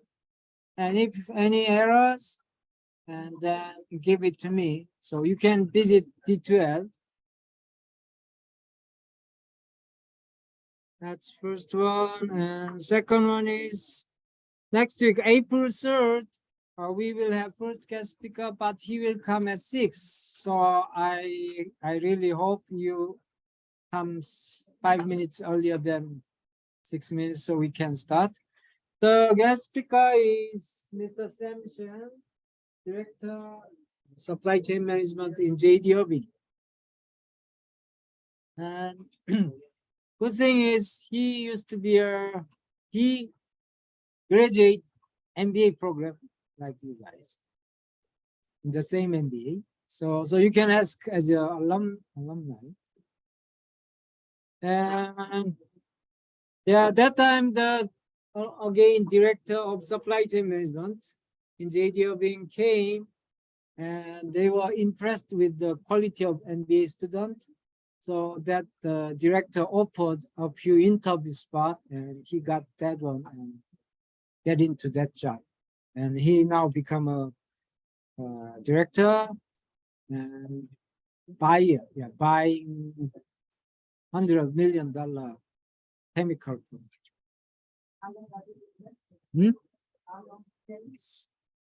Because you can ask, yeah. About 10 or 15 years between those things. So I hope you make him excited. So that you can open up another opportunity for people to join your church. I hope. yeah. So I mean, first 5 students who ask question will get 1 choco point. So excited by asking question. You can ask. There are many interest.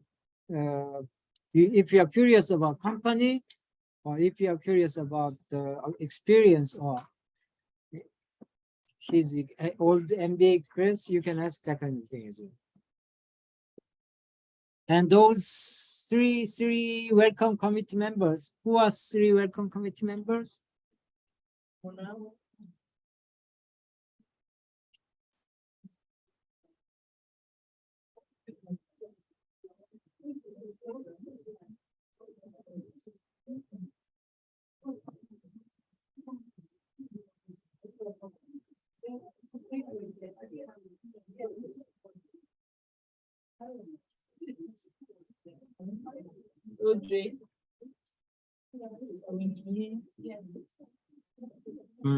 Yeah, I think.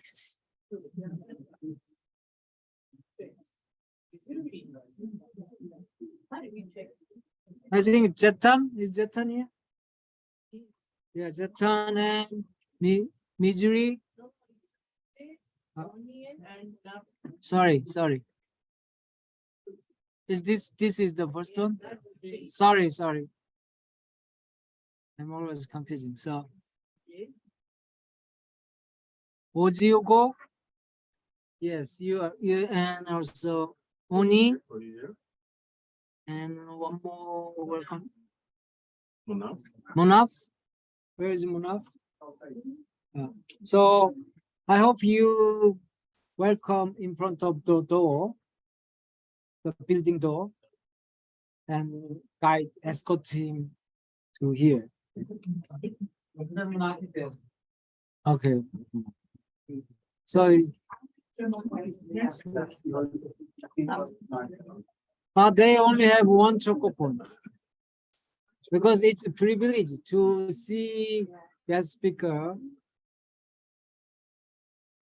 Okay, and so as you notice, currently a few guest volunteers working diligently, so we have recording of previous class.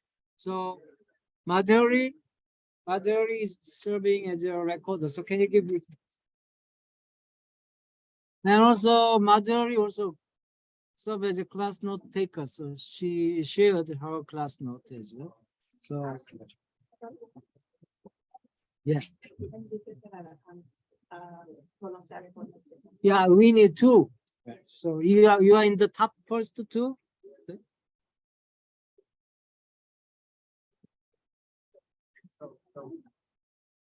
No, I think you were the one last time.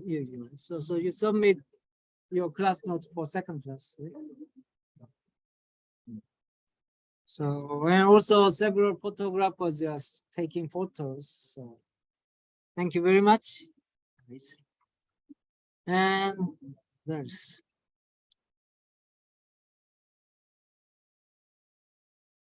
So let me finish this part.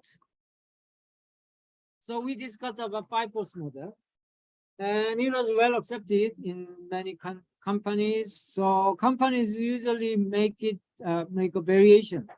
Look, basically this is factor influence potential profitability. So large companies usually add one more factor like government regulation. Or depending on your industry, your company, you can add 7th factor, right? Technology, AI, or those kind of things. Then you can analyze it. So this is good. 5-force model is good for analyzing your environment, competition environment. And people asked Michael Porto, Professor Porto, is there any framework? Any framework to analyze internal side of form? Internal side of form. So then in 3 years later, they replied with value chain. Value chain. Do you have a question? So value chain. The value chain idea is look, you see company's operation looks very different, but let's go broad view. Actually, many companies doing many same function. Everybody do accounting, everybody do service. So let's focus on those common activities. And he identified 9 common activities. Every company, not every company, most company does. And let's compare this part, right?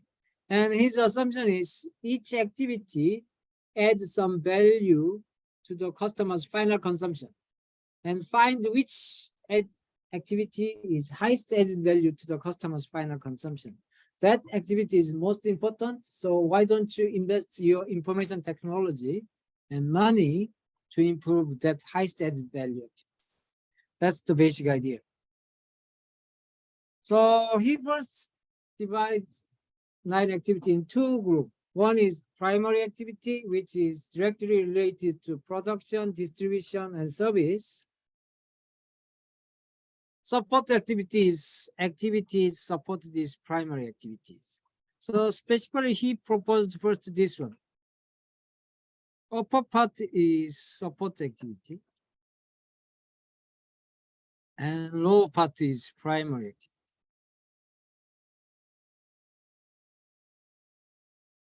By primary activity.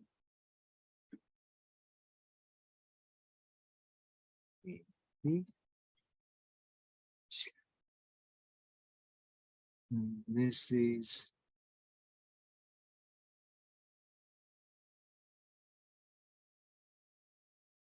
support activities.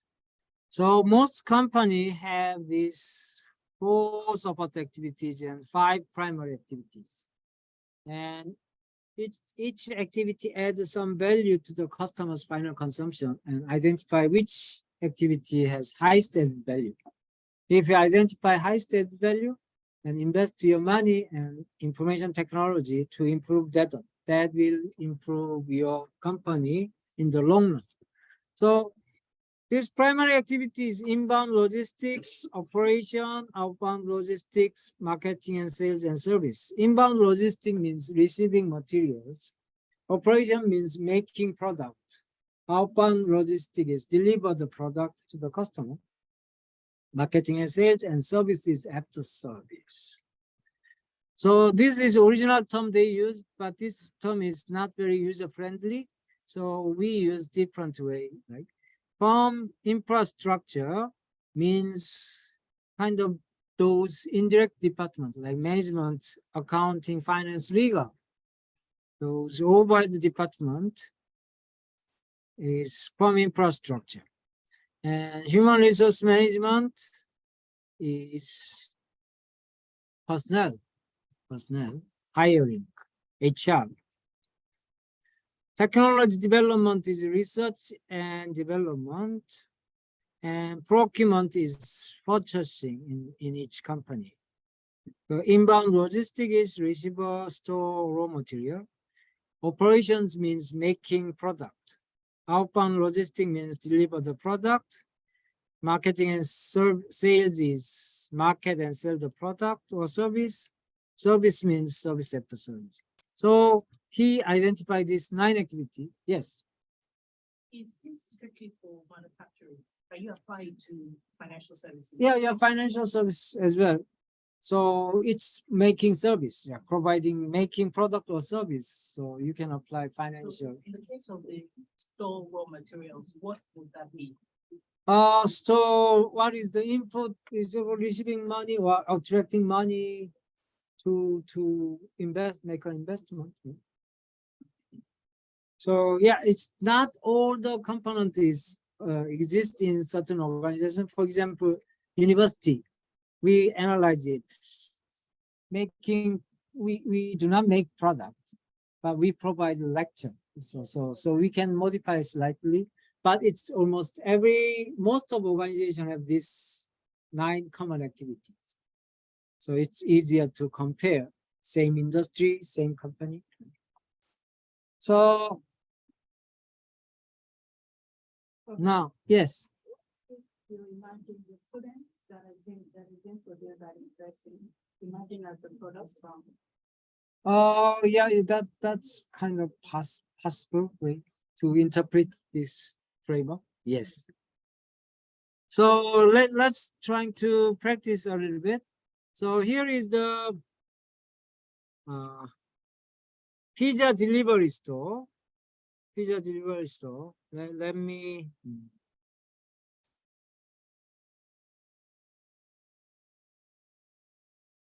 I'm sorry.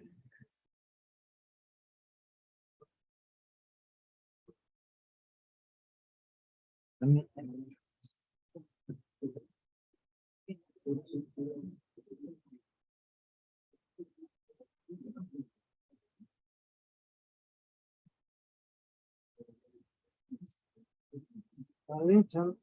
Thank you very much. For being as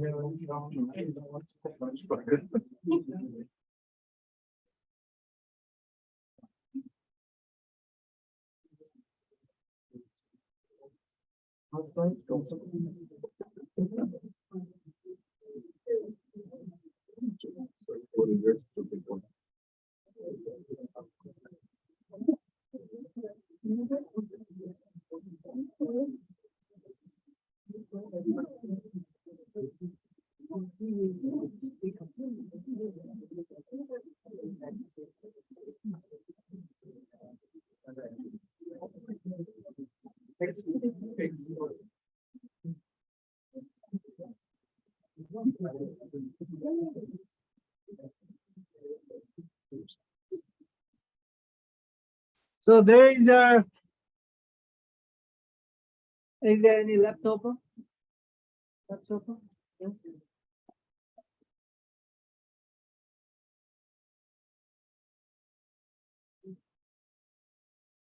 So there are, this is 9 activity model and pizza delivery store. And actually there are 9 activities here. So trying to map it. For example, develop new flavor and new pizza product. This activity belongs to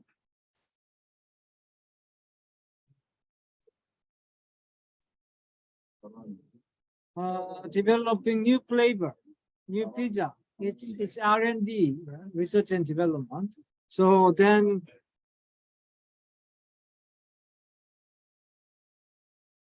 you can go research and development and write number one. Number one activity is research. Sorry, this is not the one. Yeah, number one is here. So map right to the number corresponding activity. This is the exercise. Let you familiarize those 9 activities. Yes.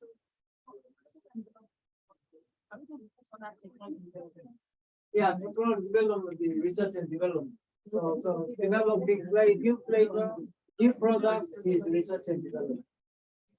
So write number 1. Okay. Yeah. Thank you. Is it yours? Oh no, you can keep it.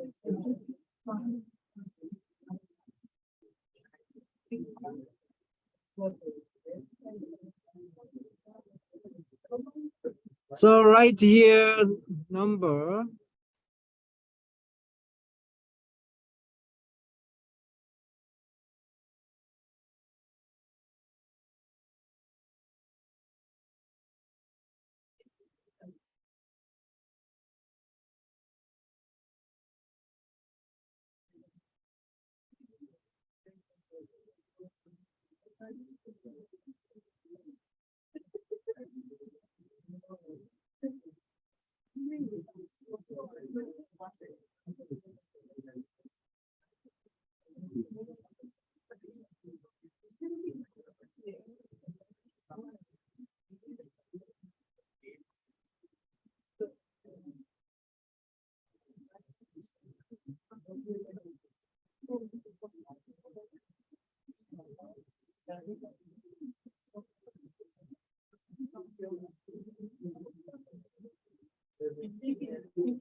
Okay, let's do it together. Let's do it together. So number 1 is developing new flavor. New flavor is the technology development. Great. Number 2, dealing with employee. Excellent. Human resources. Advertising, commercial. Marketing, excellent. Delivering pizza. Outbound logistics, great. And dealing with complaints. Customer service, 5x, very good. And making pizza. Operations, great. Receiving, handling, storing flour. Inbound logistics. And dealing with suppliers of flour. Procurement. And accounting and finance. Yeah. Farm infrastructure. So this is number 9. So most company perform this activity and identify which activity has highest added value to customers' final consumption. There is no golden rule how to define. So sometimes we invite customer and make a focus group, and which one is highest important, or we make an internal employee meeting and make a brainstorming session. So important thing is which one is higher priority, okay, to the customer's final consumption. And once you identify it, then trying to improve that one by investing money and applying information technology. So let me check your attendance. So why don't you take picture of this answer and submit to the detailed discussion board. No choco point. No thanks. So go to the detailed submission folder. There is a March 27 value chain exercise. So take a picture and submit there as a class attendance.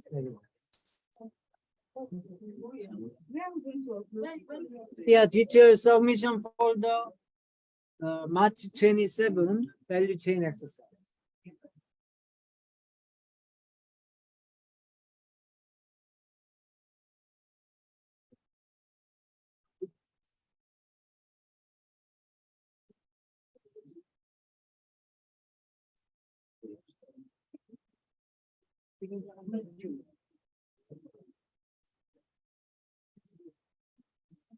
Yes, no, you can do this. Adoption system. Yes.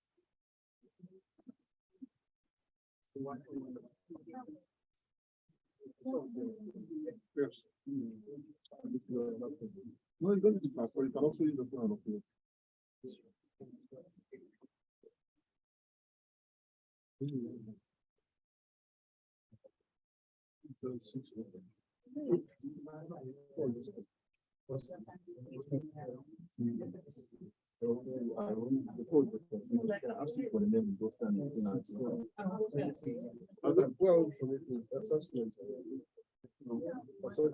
Go to the assessment and assignments.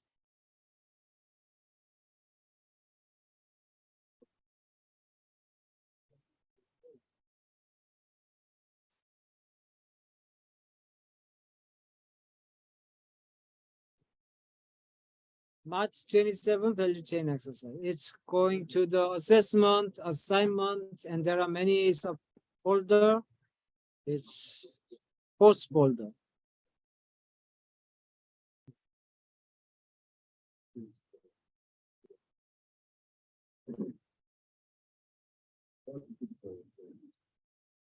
Sorry, for the online folks, See, what 7 students should we submit?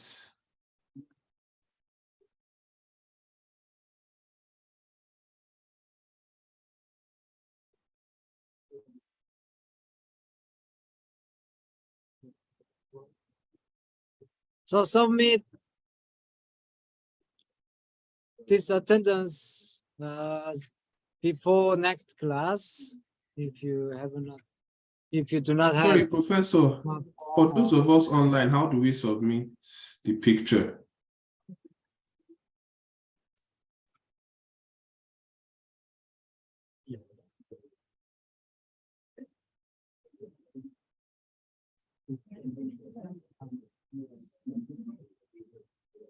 Mia? Yes.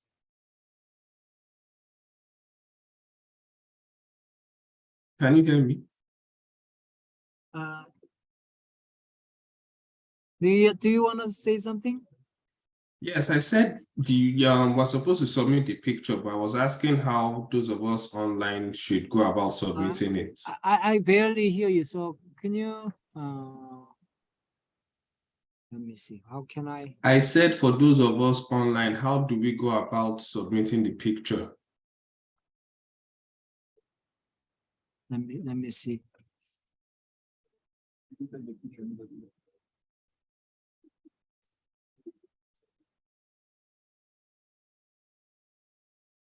I barely hear you. Can you write down to the chat so I can Okay. give you answer?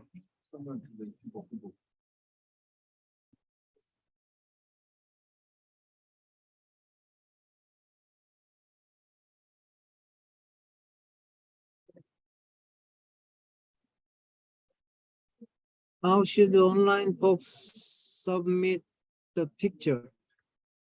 You have slide. So slide, you can download the slide. So go to the content and lecture slide 1. And we are using 1.2 is this slide, or you can download 1.3. This is just, it shows 6 slides. Let me show you.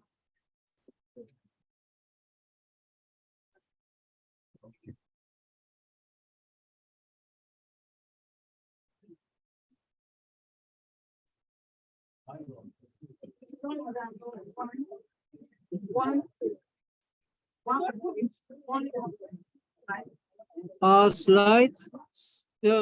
Currently I'm using slide 2. Just a second. 1-2. 1-2. Okay. And 1-3 is just 3 slides for exercise. So you can download either 1-3 or 1-2 and type in your answer and submit that one. That's it. Did I answer your question? Yes, thanks. Thank you.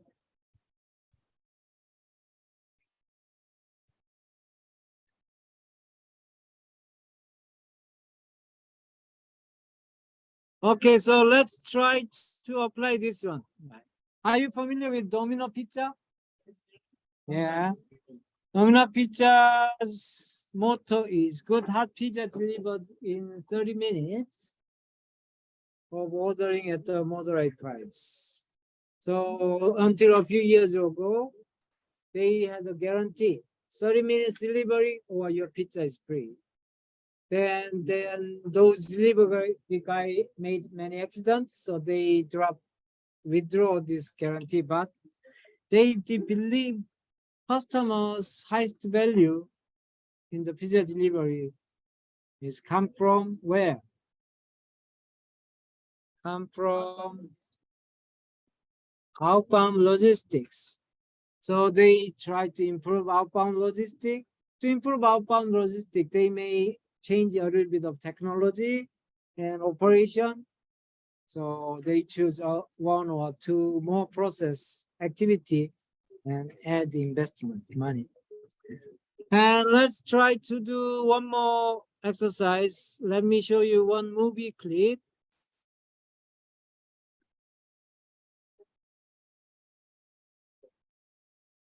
Come here, sit down. Here. Want some milk in yours? Bart! Can I just have... Sorry, he's really gotta go out. You can watch the screen by your Zoom. I'd be honored if you took a look at those. I'll explain everything when I get back. He's gotta go out or he's gonna drop the bomb in there. Let's go. So this guy, from this guy's point of view, we are asking question. Back in 5.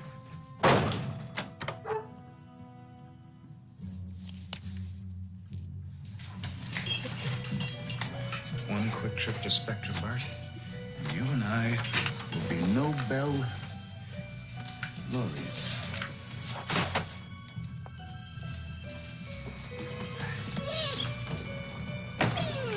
Come on, Bart. Hey, let's go. Come on, let's go.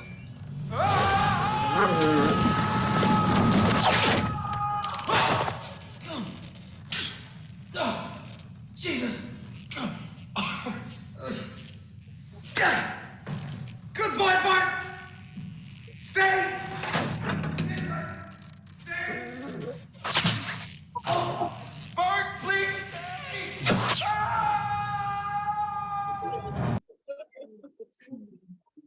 From this customer's point of view, what is highest added value in the elevator industry? So let's make a vote, right? Management is most important. 0. How about human resource management? R&D.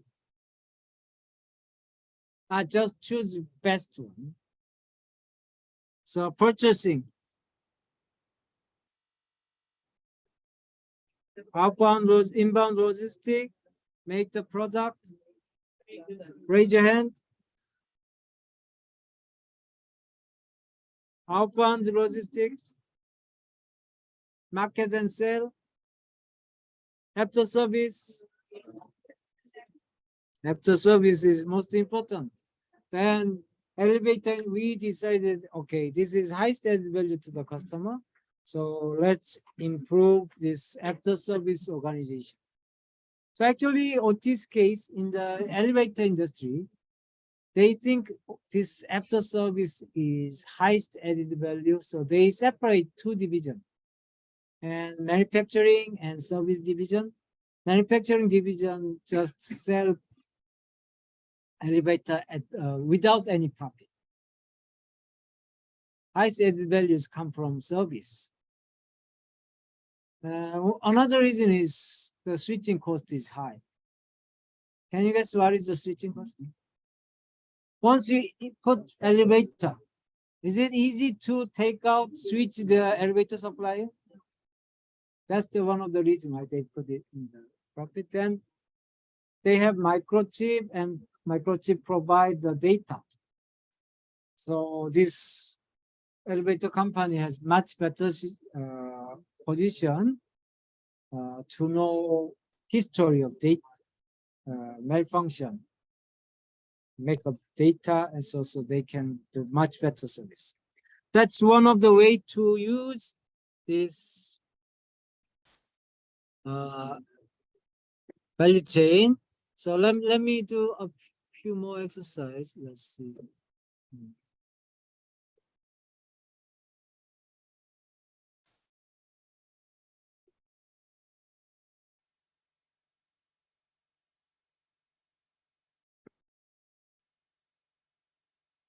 Yeah, elevator we just did. Let me see. Okay. So why don't you participate this part? In case of consulting company, which activity is high added value? Like go to the paulreview.com and Kim7 and click high added value activity.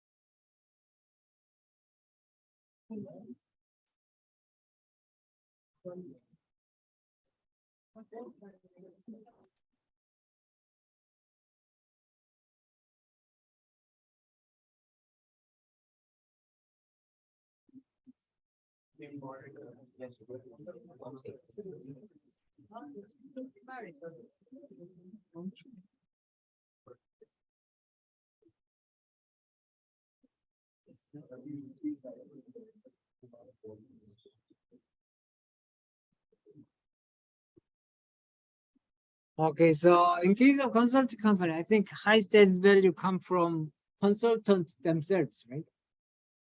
Good consultants, that means we have to hire best consultant. So I would say HR is high added value. Human resource. So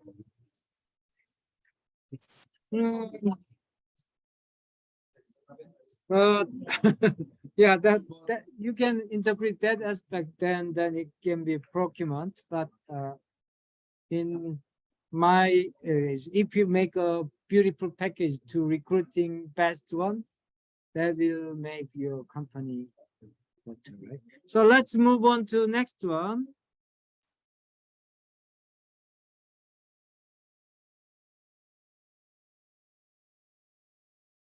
How about Walmart?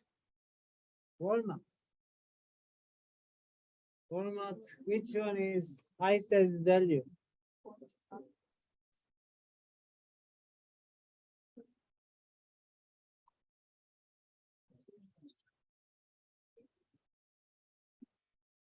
What's catchphrase of Walmart? Everyday low price.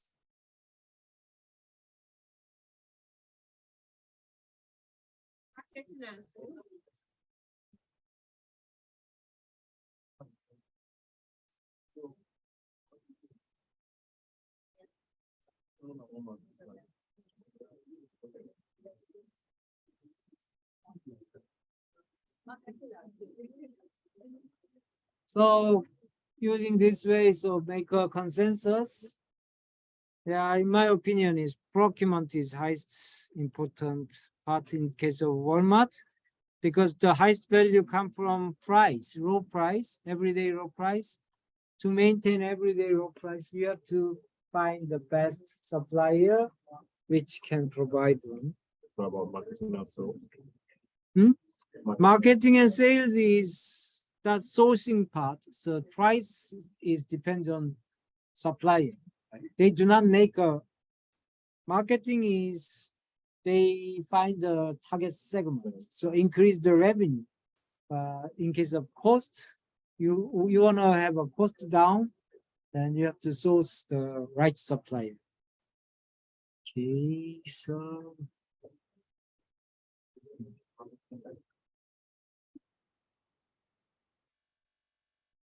okay, so I think that's all about the value chain.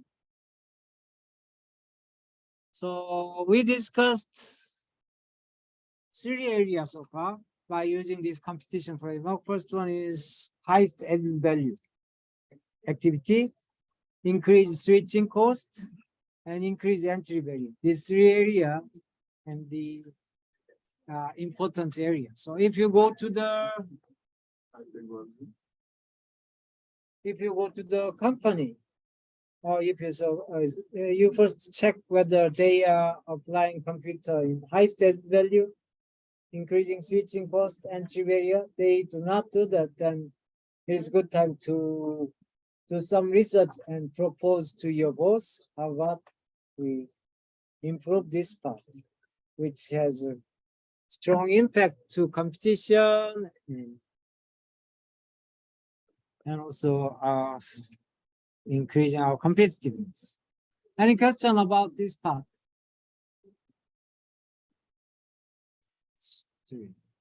Okay, then let's take a Kahoot one more time. 3 areas.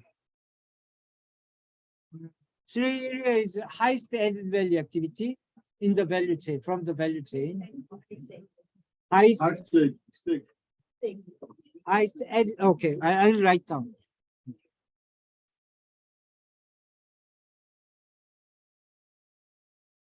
High added value activity,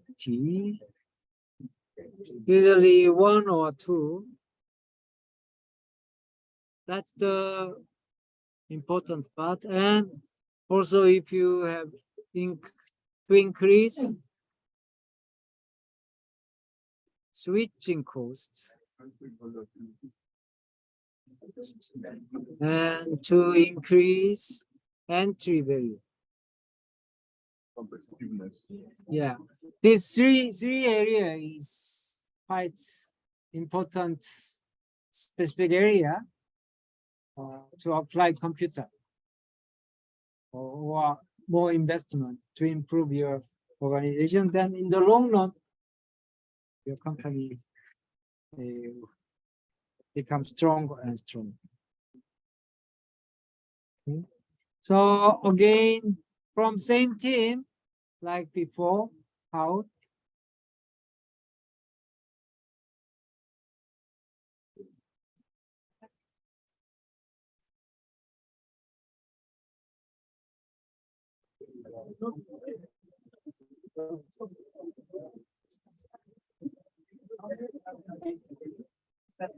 Can go right now.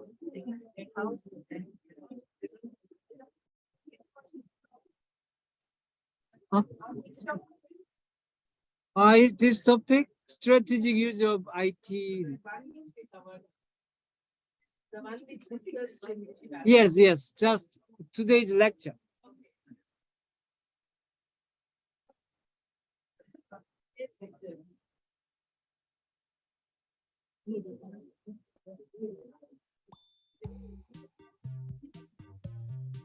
So remote students join alone or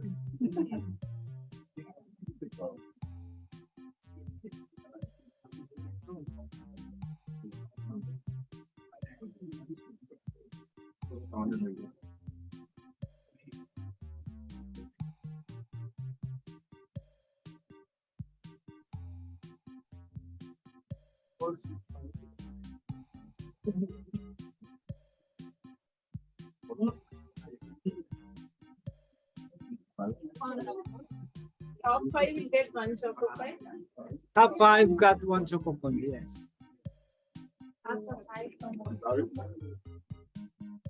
The rest of them, no choco pony.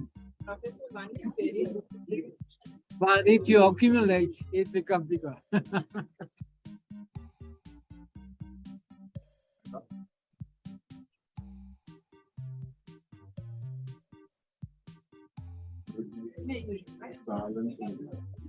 Any group needs more time?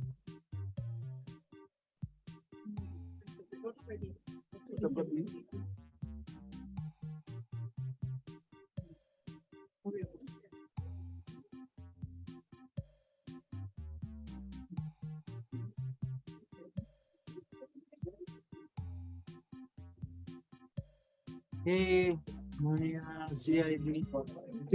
Are you okay? Anybody need more time? Please raise your hand. Otherwise, we will go. Okay, so let's go.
Truck company.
See, they live here. I could have taken 2 nights.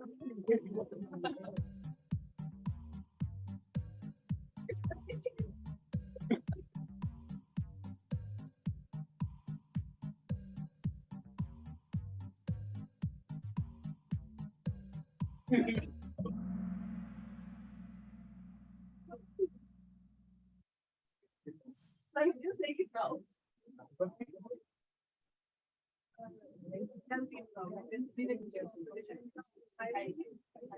No, it's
This is outbound logistics and technology development.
IFSS, congratulations, and patterns and key. Great. Let me show you the report so that you can tell. One.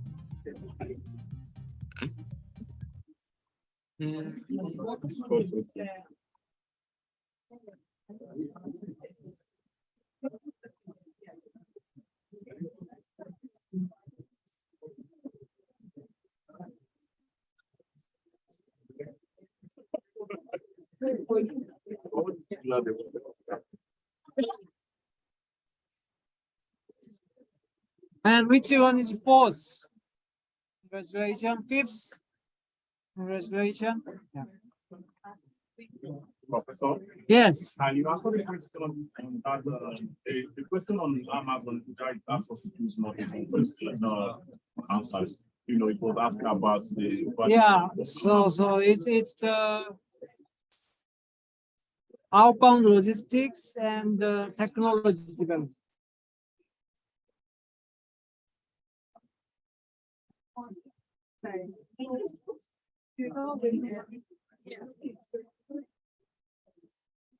Okay, so then let's do one more CRM assignment quiz because it's CRM assignment.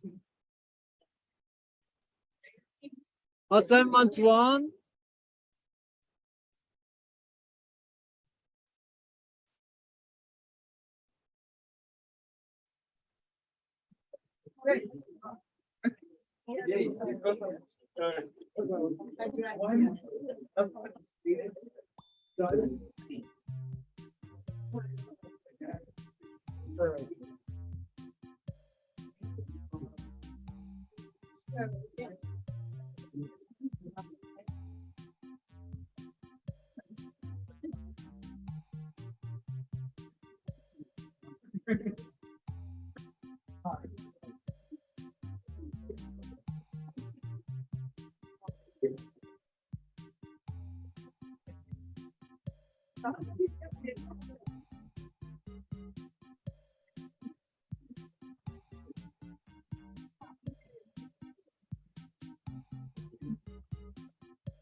So anybody needs more time?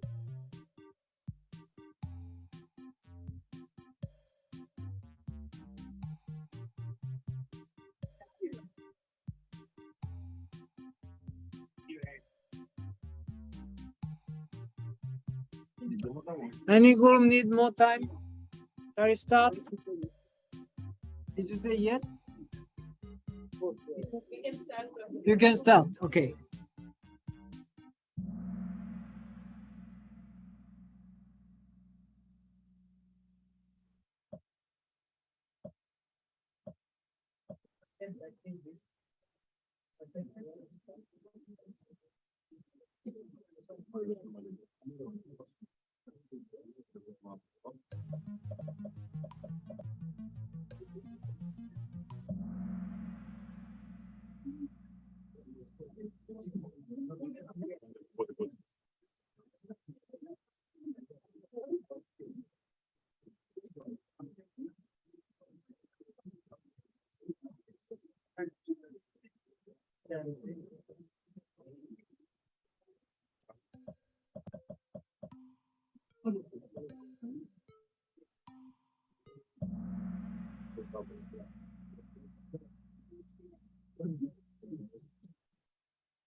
Oh, God. That looks good.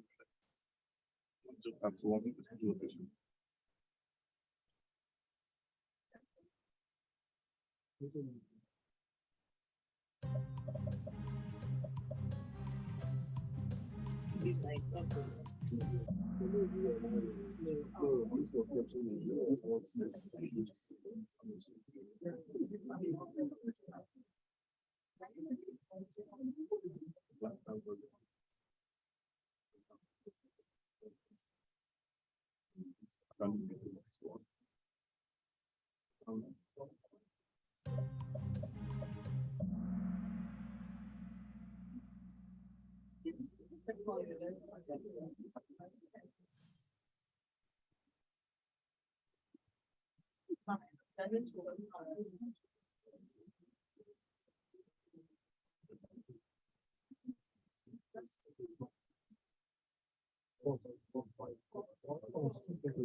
They they give the room to VIP person for free.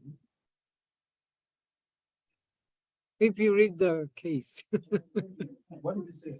Yeah, but Cherokee sold the reserved 183 room to the top tier customer for free, Yeah, but it's more. but they will spend more eventually. So this is at the higher price is wrong. So false is the correct answer.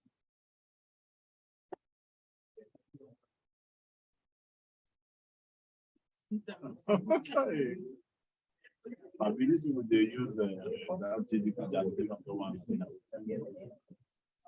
Pepper. Ah.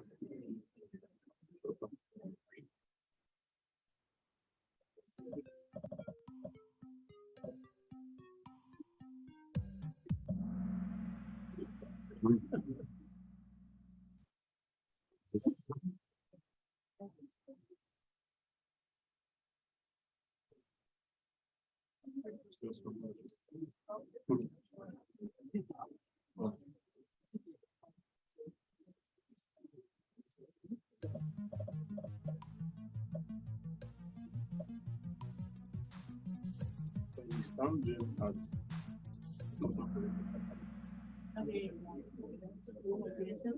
standing as a customer service in Japan.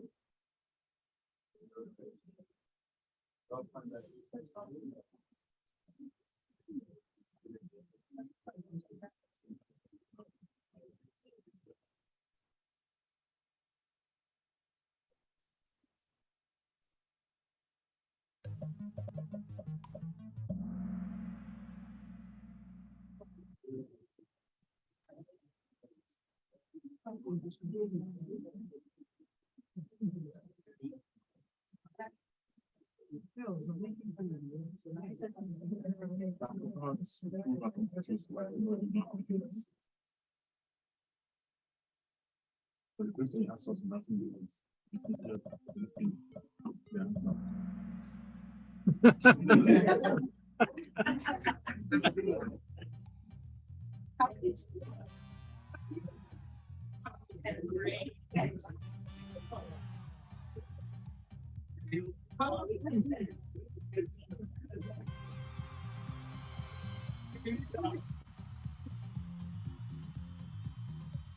Okay. Popular station. SAT. Oh. Beauty in brain. Oh, beauty. We should capture the photo. And fourth group. Great. Fifth group. One choco point. One each. Yeah. Chocolate. Would you like that? Yeah, can you take very, very short break, like 5 minutes? One choco point each member. 5 minutes, go washroom and come back so we can start.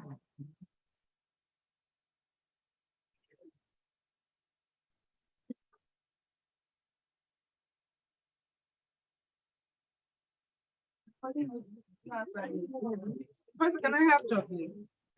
Yeah. Thank you. There are some chocolate here.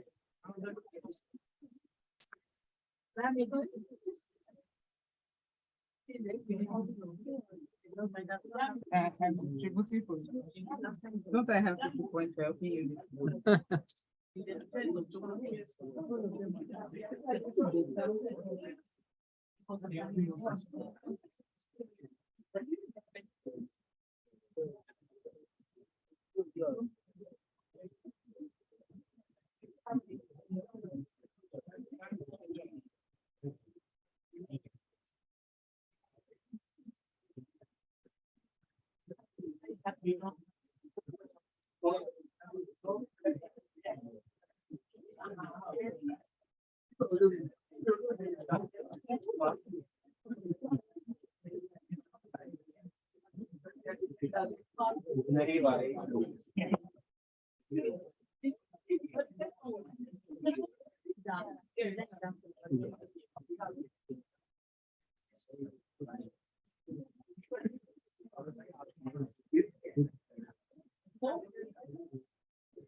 You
know which one is okay.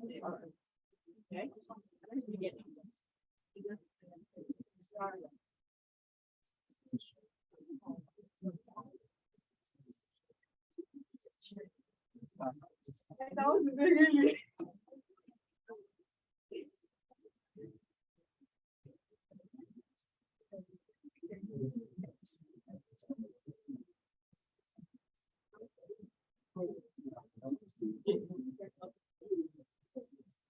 Take a group of the 2 or 3.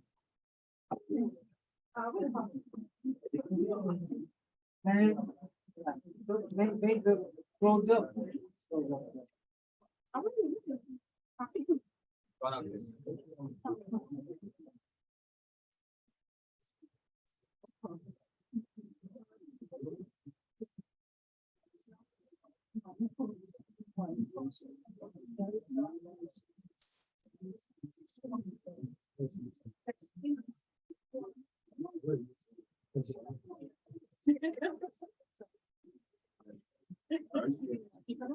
was told in the first yesterday, you know, I ended up saying that you did get fired. So,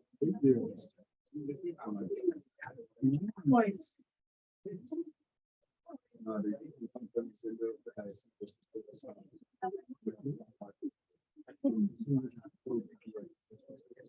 Sure.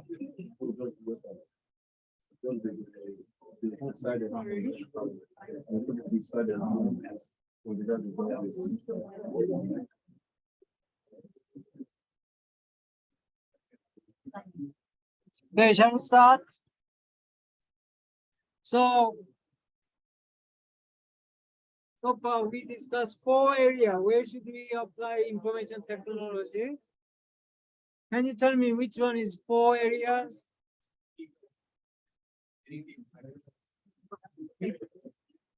Yeah, emerging technology, by reviewing emerging technology.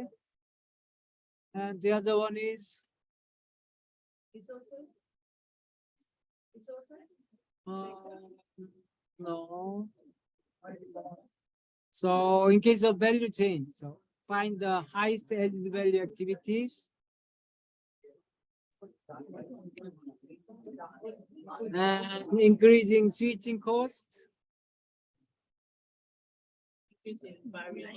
Entry barrier, excellent, excellent. So this is 4 area we discussed. Okay. You can download this slide.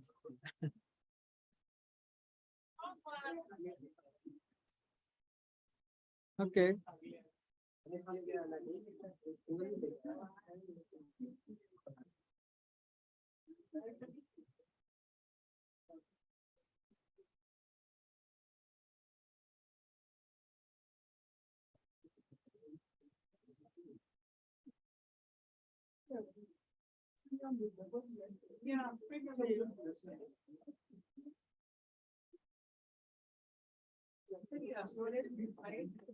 Yeah, that's to 2-1.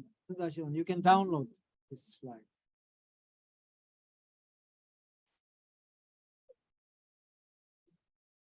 Can I? Yeah. Okay.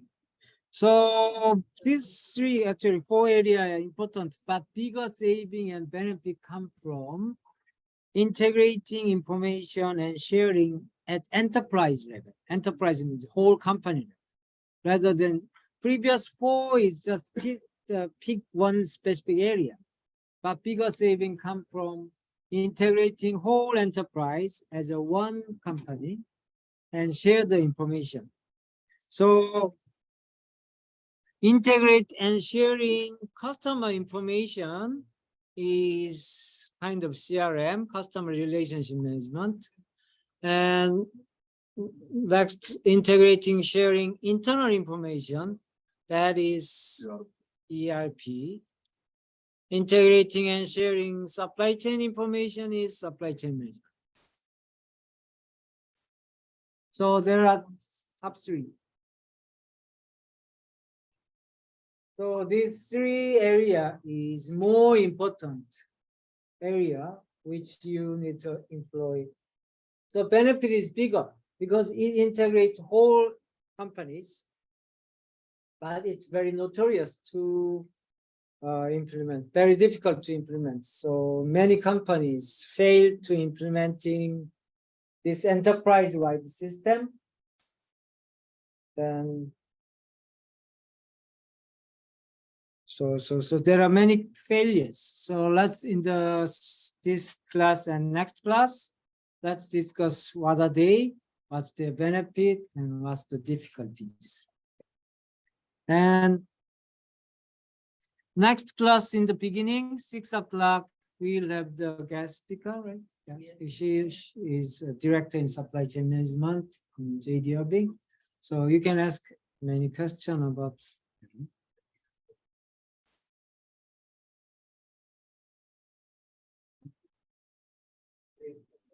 So before we discuss CRM, we will watch 2 short video.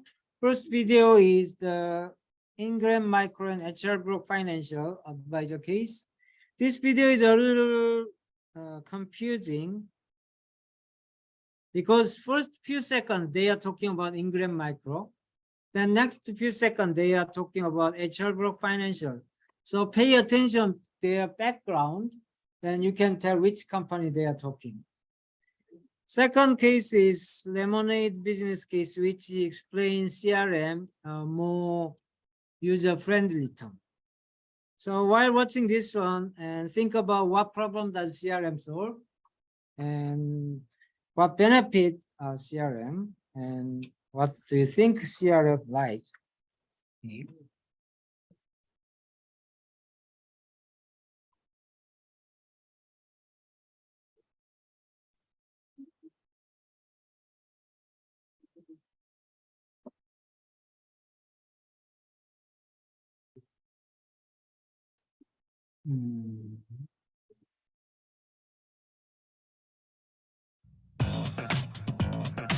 Ingram Micro is a wholesale distributor in IT products and related products.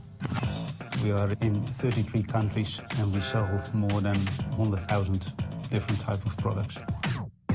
One of the points that we've had to address across the last 10 years or so is trying to pull together a lot of discrete customer information from various sources and get that aggregated on the desktop within our sales environment. H&R Block Financial Advisors is an organization comprised of today about 1,000 financial advisors. As the market changed, that very much changed our need for the approach with our clients from a transactional basis to a much more relational basis. To do that, we needed new tools. Microsoft CRM will help us to close business faster by being more knowledgeable about the customer and being more timely in approaching the customer with solutions tailor-made on their businesses. We're starting to use a lot of web services and a lot of .NET, and the fact that this package can layer in on top of that technology works well for us. One of the pieces that was critical to what we were trying to accomplish was a quick win, early return on investment. One of the beauties of using the Microsoft CRM product is we were able to get out within 3 months for our first release. If we can provide better service, better reaction time, better planning on the part of our advisors, that's going to improve our client relationships significantly. Knowledge is power. For example, bringing up the customer quotation as the customer actually calls in, be able to talk eloquently about that quotation, to understand all of the communication that the customer has actually had with Ingram Micro is very, very powerful. The quantifiable results we are expecting from the deployment of our CRM strategy is the increase of number of traded accounts by at least 25% and a doubling of the share we have in our existing traded accounts. Microsoft's going to be out ahead of us and helping to spark our creativity and our ideas as we're going forward. We're hearing a lot of positive feedback from our sales force. They see it as a fantastic opportunity to take the customer engagement to the next level. I'm sure that we're on the right path to greater things. Let's watch second video.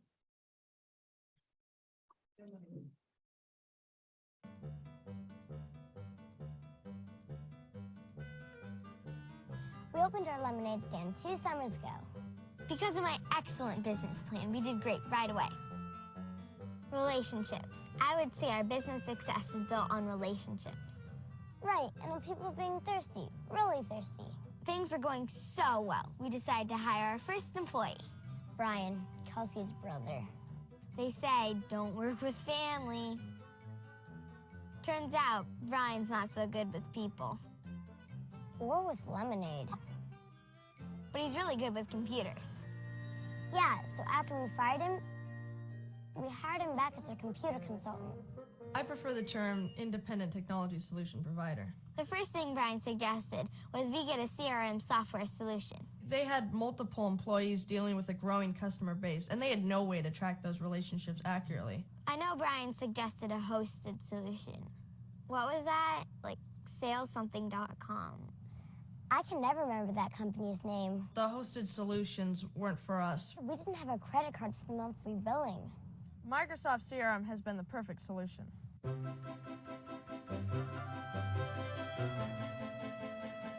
Hubbard, it's good to see you again. You too, Kelsey. Haley.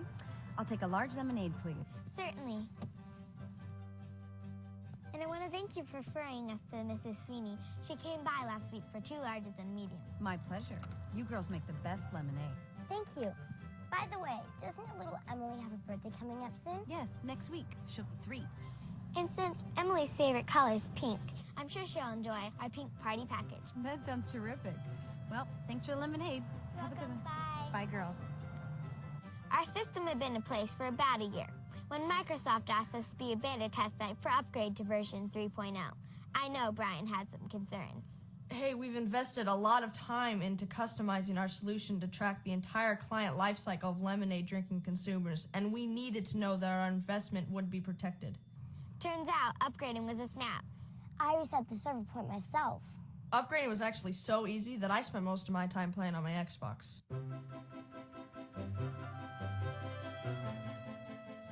Those were still billable hours, of course.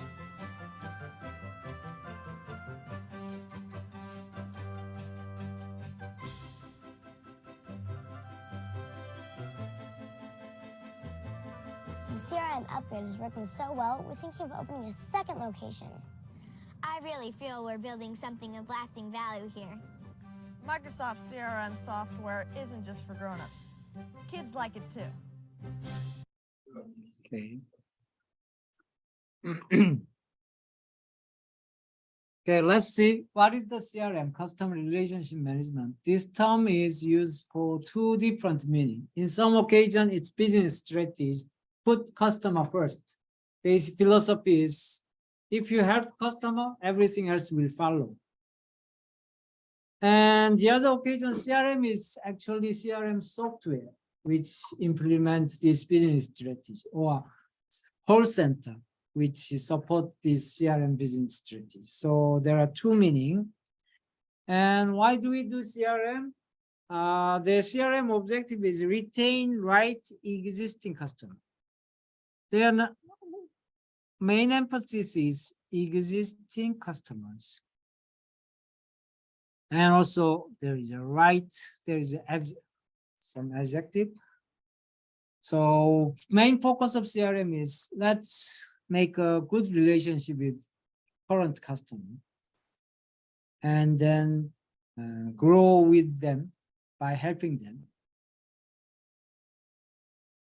And then we will find new customers. So right means based on their lifetime value. So I believe you calculated lifetime value. Right? So CRM does not mean treat all the customer better. You do not have that kind of resource. Right? You have limited budget. So you choose the good customer, valuable customer based on their lifetime value. Treat them better. Rest of them maintain current service level. That's the purpose.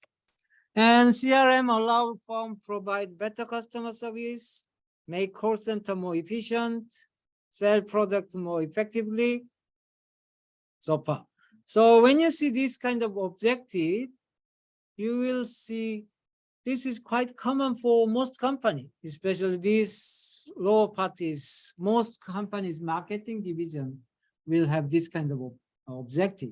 So what's difference? Difference is whether you put customer first and write all this statement based on fully customer-oriented view. Another way is if you see the product reports of the companies, opposite meaning of the customer relationship management is product-oriented management. If your company just focus on selling your product, or all the organization objective is divided based on products, then it's non-CRM organization. CRM organization put customer first, and to solve customer problem, you provide or propose product. So customer is first in CRM, but those product-oriented organizations, not customer problem. How can we sell this product to customer? So it's a slightly different philosophical things.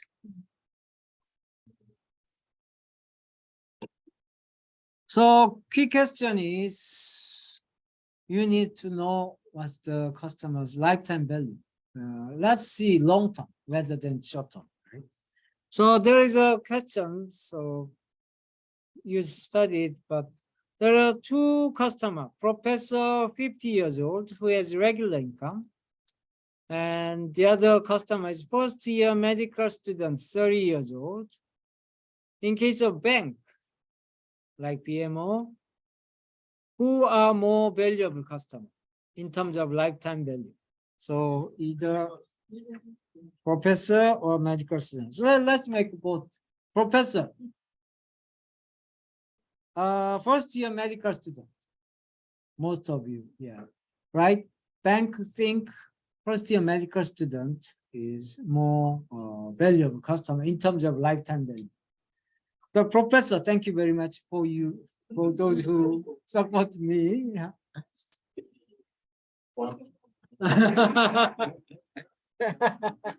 So no, sorry. The professor provides earning, but there is no future business, right? They already have mortgage and everything. But in case of the medical student, if you, although they do not give you some business right now, once they graduate, they make high income, so they will have saving. And once they open clinic, they need loan. And they get married, and they need mortgage and RRSP, RESP, and investment. So huge business follow on. So from lifetime value, the first-year medical student is higher, more important customer. Actually, I met a medical student. We decided to whether this is true. Bank treat me better or medical student better. So we compared our interest rate. We all both borrowed money, and surprisingly, they charge me twice higher interest rate than medical students. So I was very mad and called to Bank of Montreal, and they said, "Oh, they will consider lowering my rate," but they always call. When I call several months later, "Oh, I forgot," and then it takes 3 years to lower my interest rate, but they did not lower much, very low percentage of rate. So we realized they employ CRM. Most banks in Canada employ the CRM.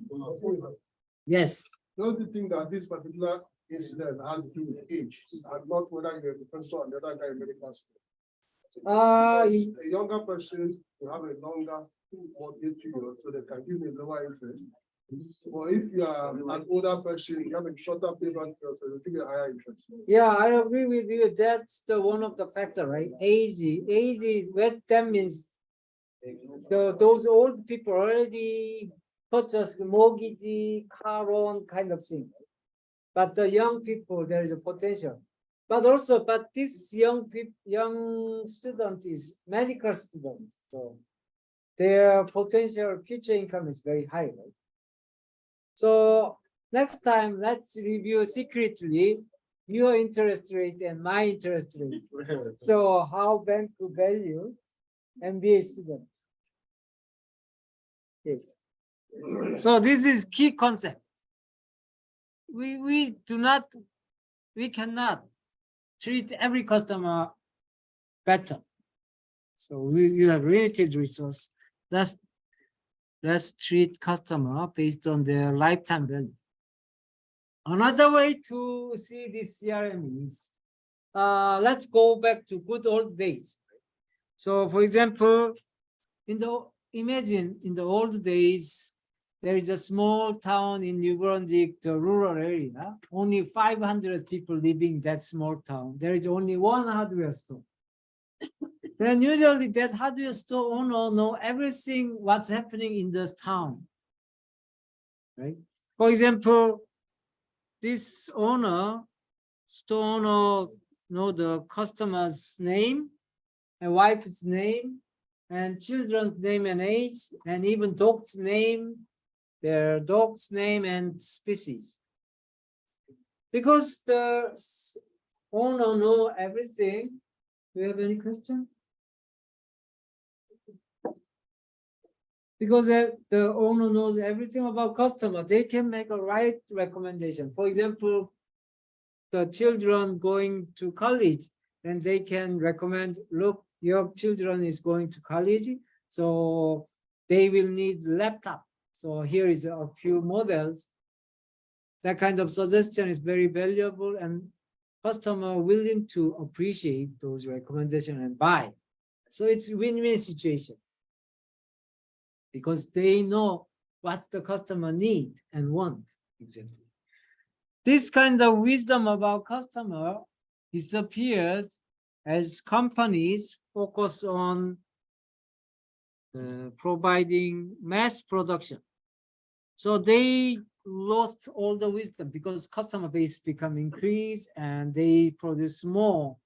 So companies start focusing on just product. They try to sell more products. So their assumption is, look, if we build a good product, everybody will love it. So they treat all customer equal, and their focus is, let's emphasize our product strengths. And their communication strategy, let's reach as many as possible. No research and focus on short-term performance, whether we can sell this one in this quarter. Then as competition grow and grow, companies realize, why don't we, all the customers are equal. So let's divide customer in several groups based on their age, income, education status, gender. This kind of rough demographic segmentation help support customer better. But nowadays, we can monitor every movement of customer, especially you are doing online shopping. They can tell from where do you come in and how long do you stay in certain page.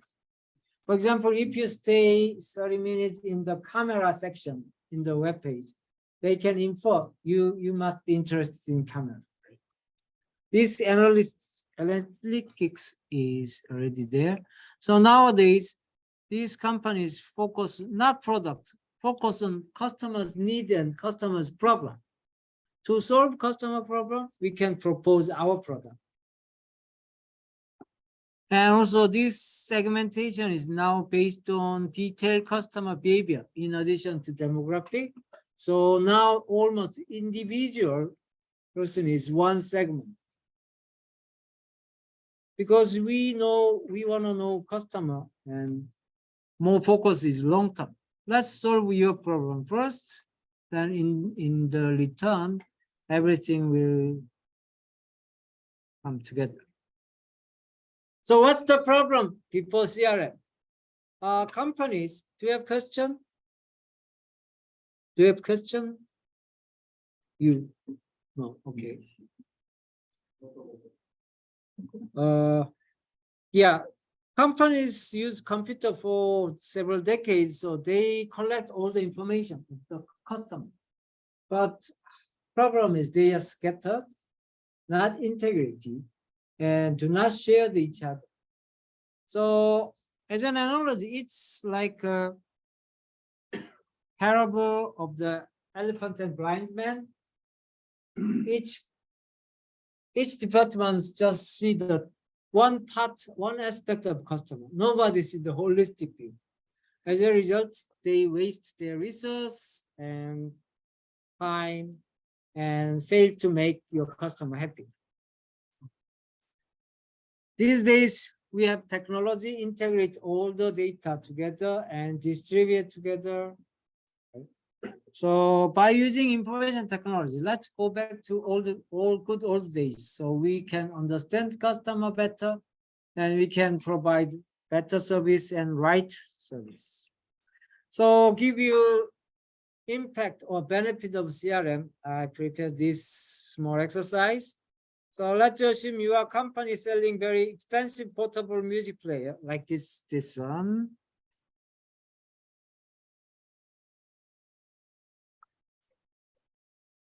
And lots of feature and very pricey, very expensive one.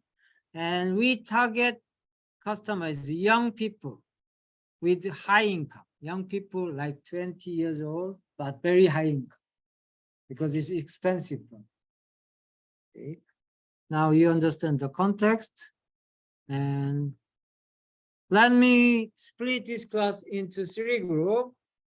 Let's see. Okay, what is your name? Sarah. And what is your name? So Akem. And your name? Ayo.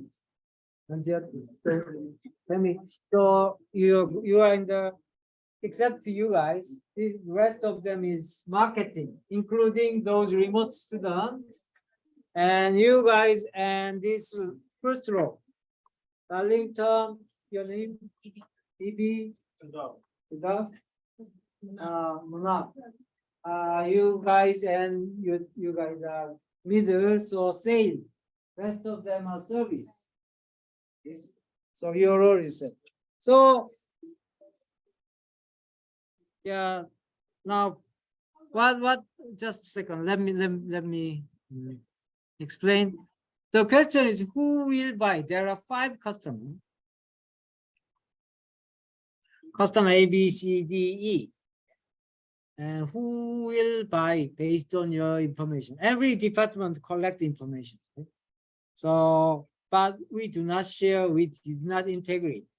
So it's scattered information, discrete information. So let's close your eyes. Everybody close your eyes. I said 2 eyes. Close your eyes, please. Close your eyes, please. Yeah, everybody close your eyes, except those service department. Service department open eyes. All others. Sorry. I apologize. First, marketing. Service, please close your eyes. Close your eyes. Please close. Yeah. Please help me on the class.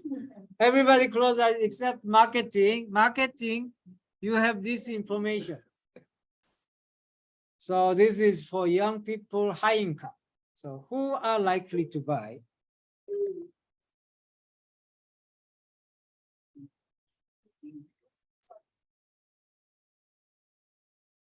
Okay, customer E, good. So close your eyes. Close your eyes. Everybody close your eyes. Now, sales, open. Sales has this data. Based on this data, who are likely to buy?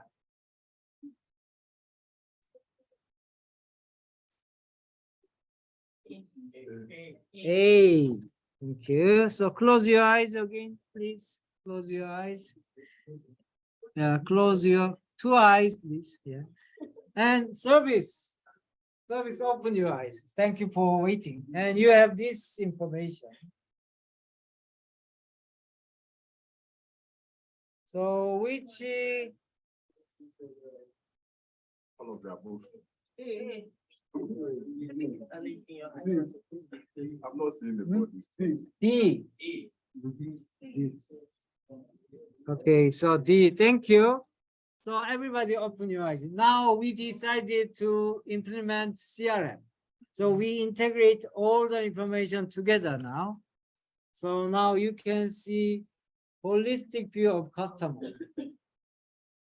So let me give you 1 minute, then read that.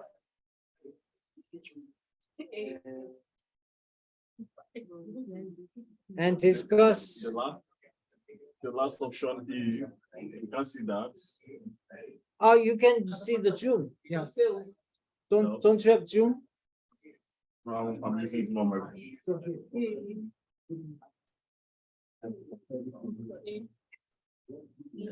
Okay, so who are likely to buy based on this one? A, right? So before the, that's good. Before marketing is focusing customer E and the service focusing on customer D. So this is waste of money, right? Customer E is high income, but they just purchased competition's product and also bad experience, and they did not pay to us. So it's bad customer. Even you visit several times, this customer will not be happy with you. Customer D think service is great, but has no money and also no need for this product. So only customer A has half prospect, right? So if you know this one, you can focus supporting all the resource to the A, then you can close the deal faster, make customer A happy, so everybody happy. It's power of enterprise system. And reduce all the inefficiency because you have all full information. Does it make sense to you? Yeah. So this is power of.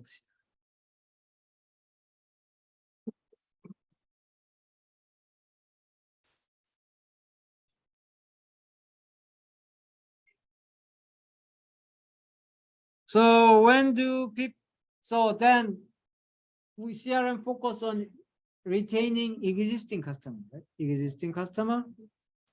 So then you have to know when customer leave you, is it because of price? Is it because of quality? Study suggests customer usually leave you or switch their vendor, not because of price or product, but because of service issue. They are mad at you, your service, then they make an action. So to retain them, you have to provide right service or better service. So when customer get impression about your service, when they interact with you. So first CRM focus on your customer interaction parts, so-called touch point. So let's improve touch point. For example, customer form impression about yourself when they visit your website, when they receive call the call center, or receive billing or delivery. So first thing you need to improve this customer touch point, so customer can form good impression about you, then they will stay with you. That's we call operational CRM. Operational CRM. First, operational CRM is the improving website or improving call center. Highest investment is call center. Right? So let me show you. I found a funny video about the call center, so I want to share this one with you. But there is no message in this video. The only message is call center is biggest investment in operational CRM. Let's watch it.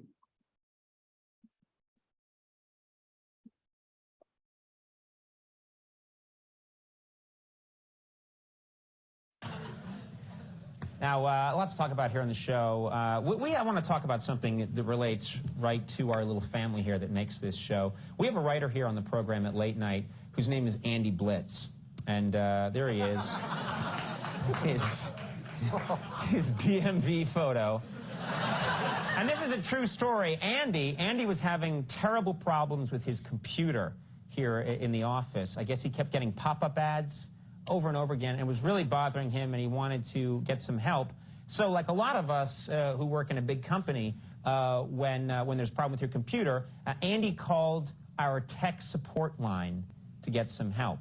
And he called tech support, and he got them on the line, and here's what happened.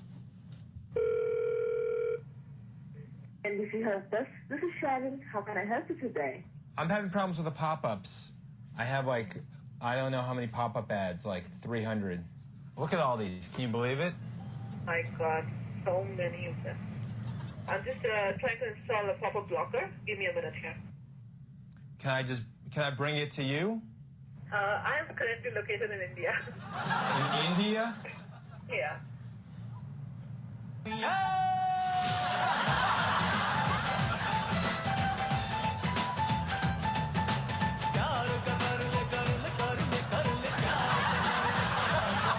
Which way is NBC? This way? The call center? Sharon? Sorry.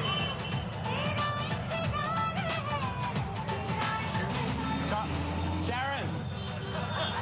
It gets, pop-up ads. Do you want to buy this? switch to this phone company. Hello. Hi, Ghost. Hello.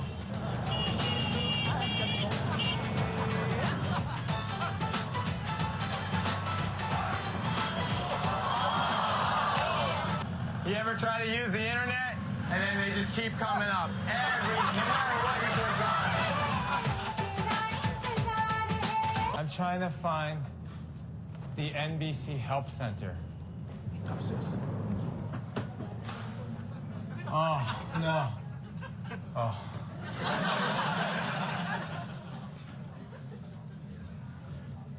Sharon?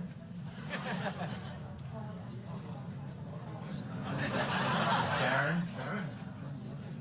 Sharon. Hi. Hi. How are you? I'm good. How about you? Good. What's all this? The pop-ups. Remember the pop-up ads?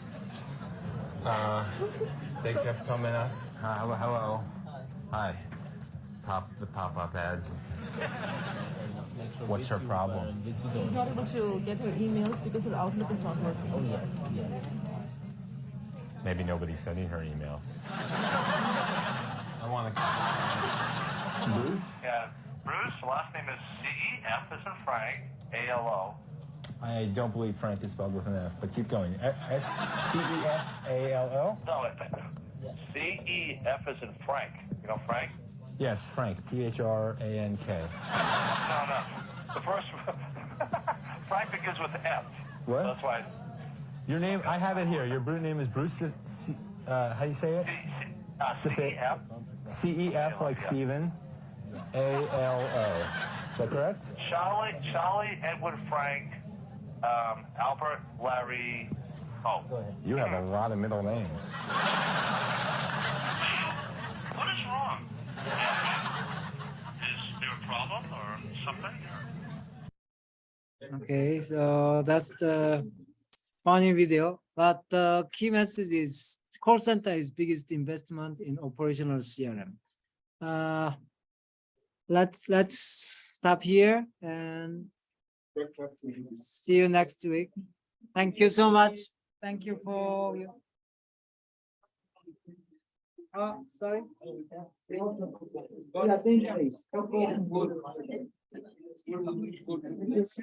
So see you next week. Thank you.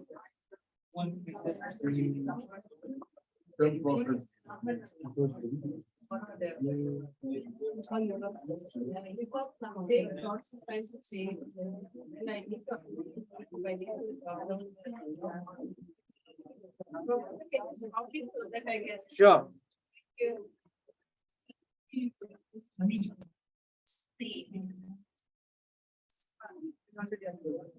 So I'll close the meeting. Yeah, stop.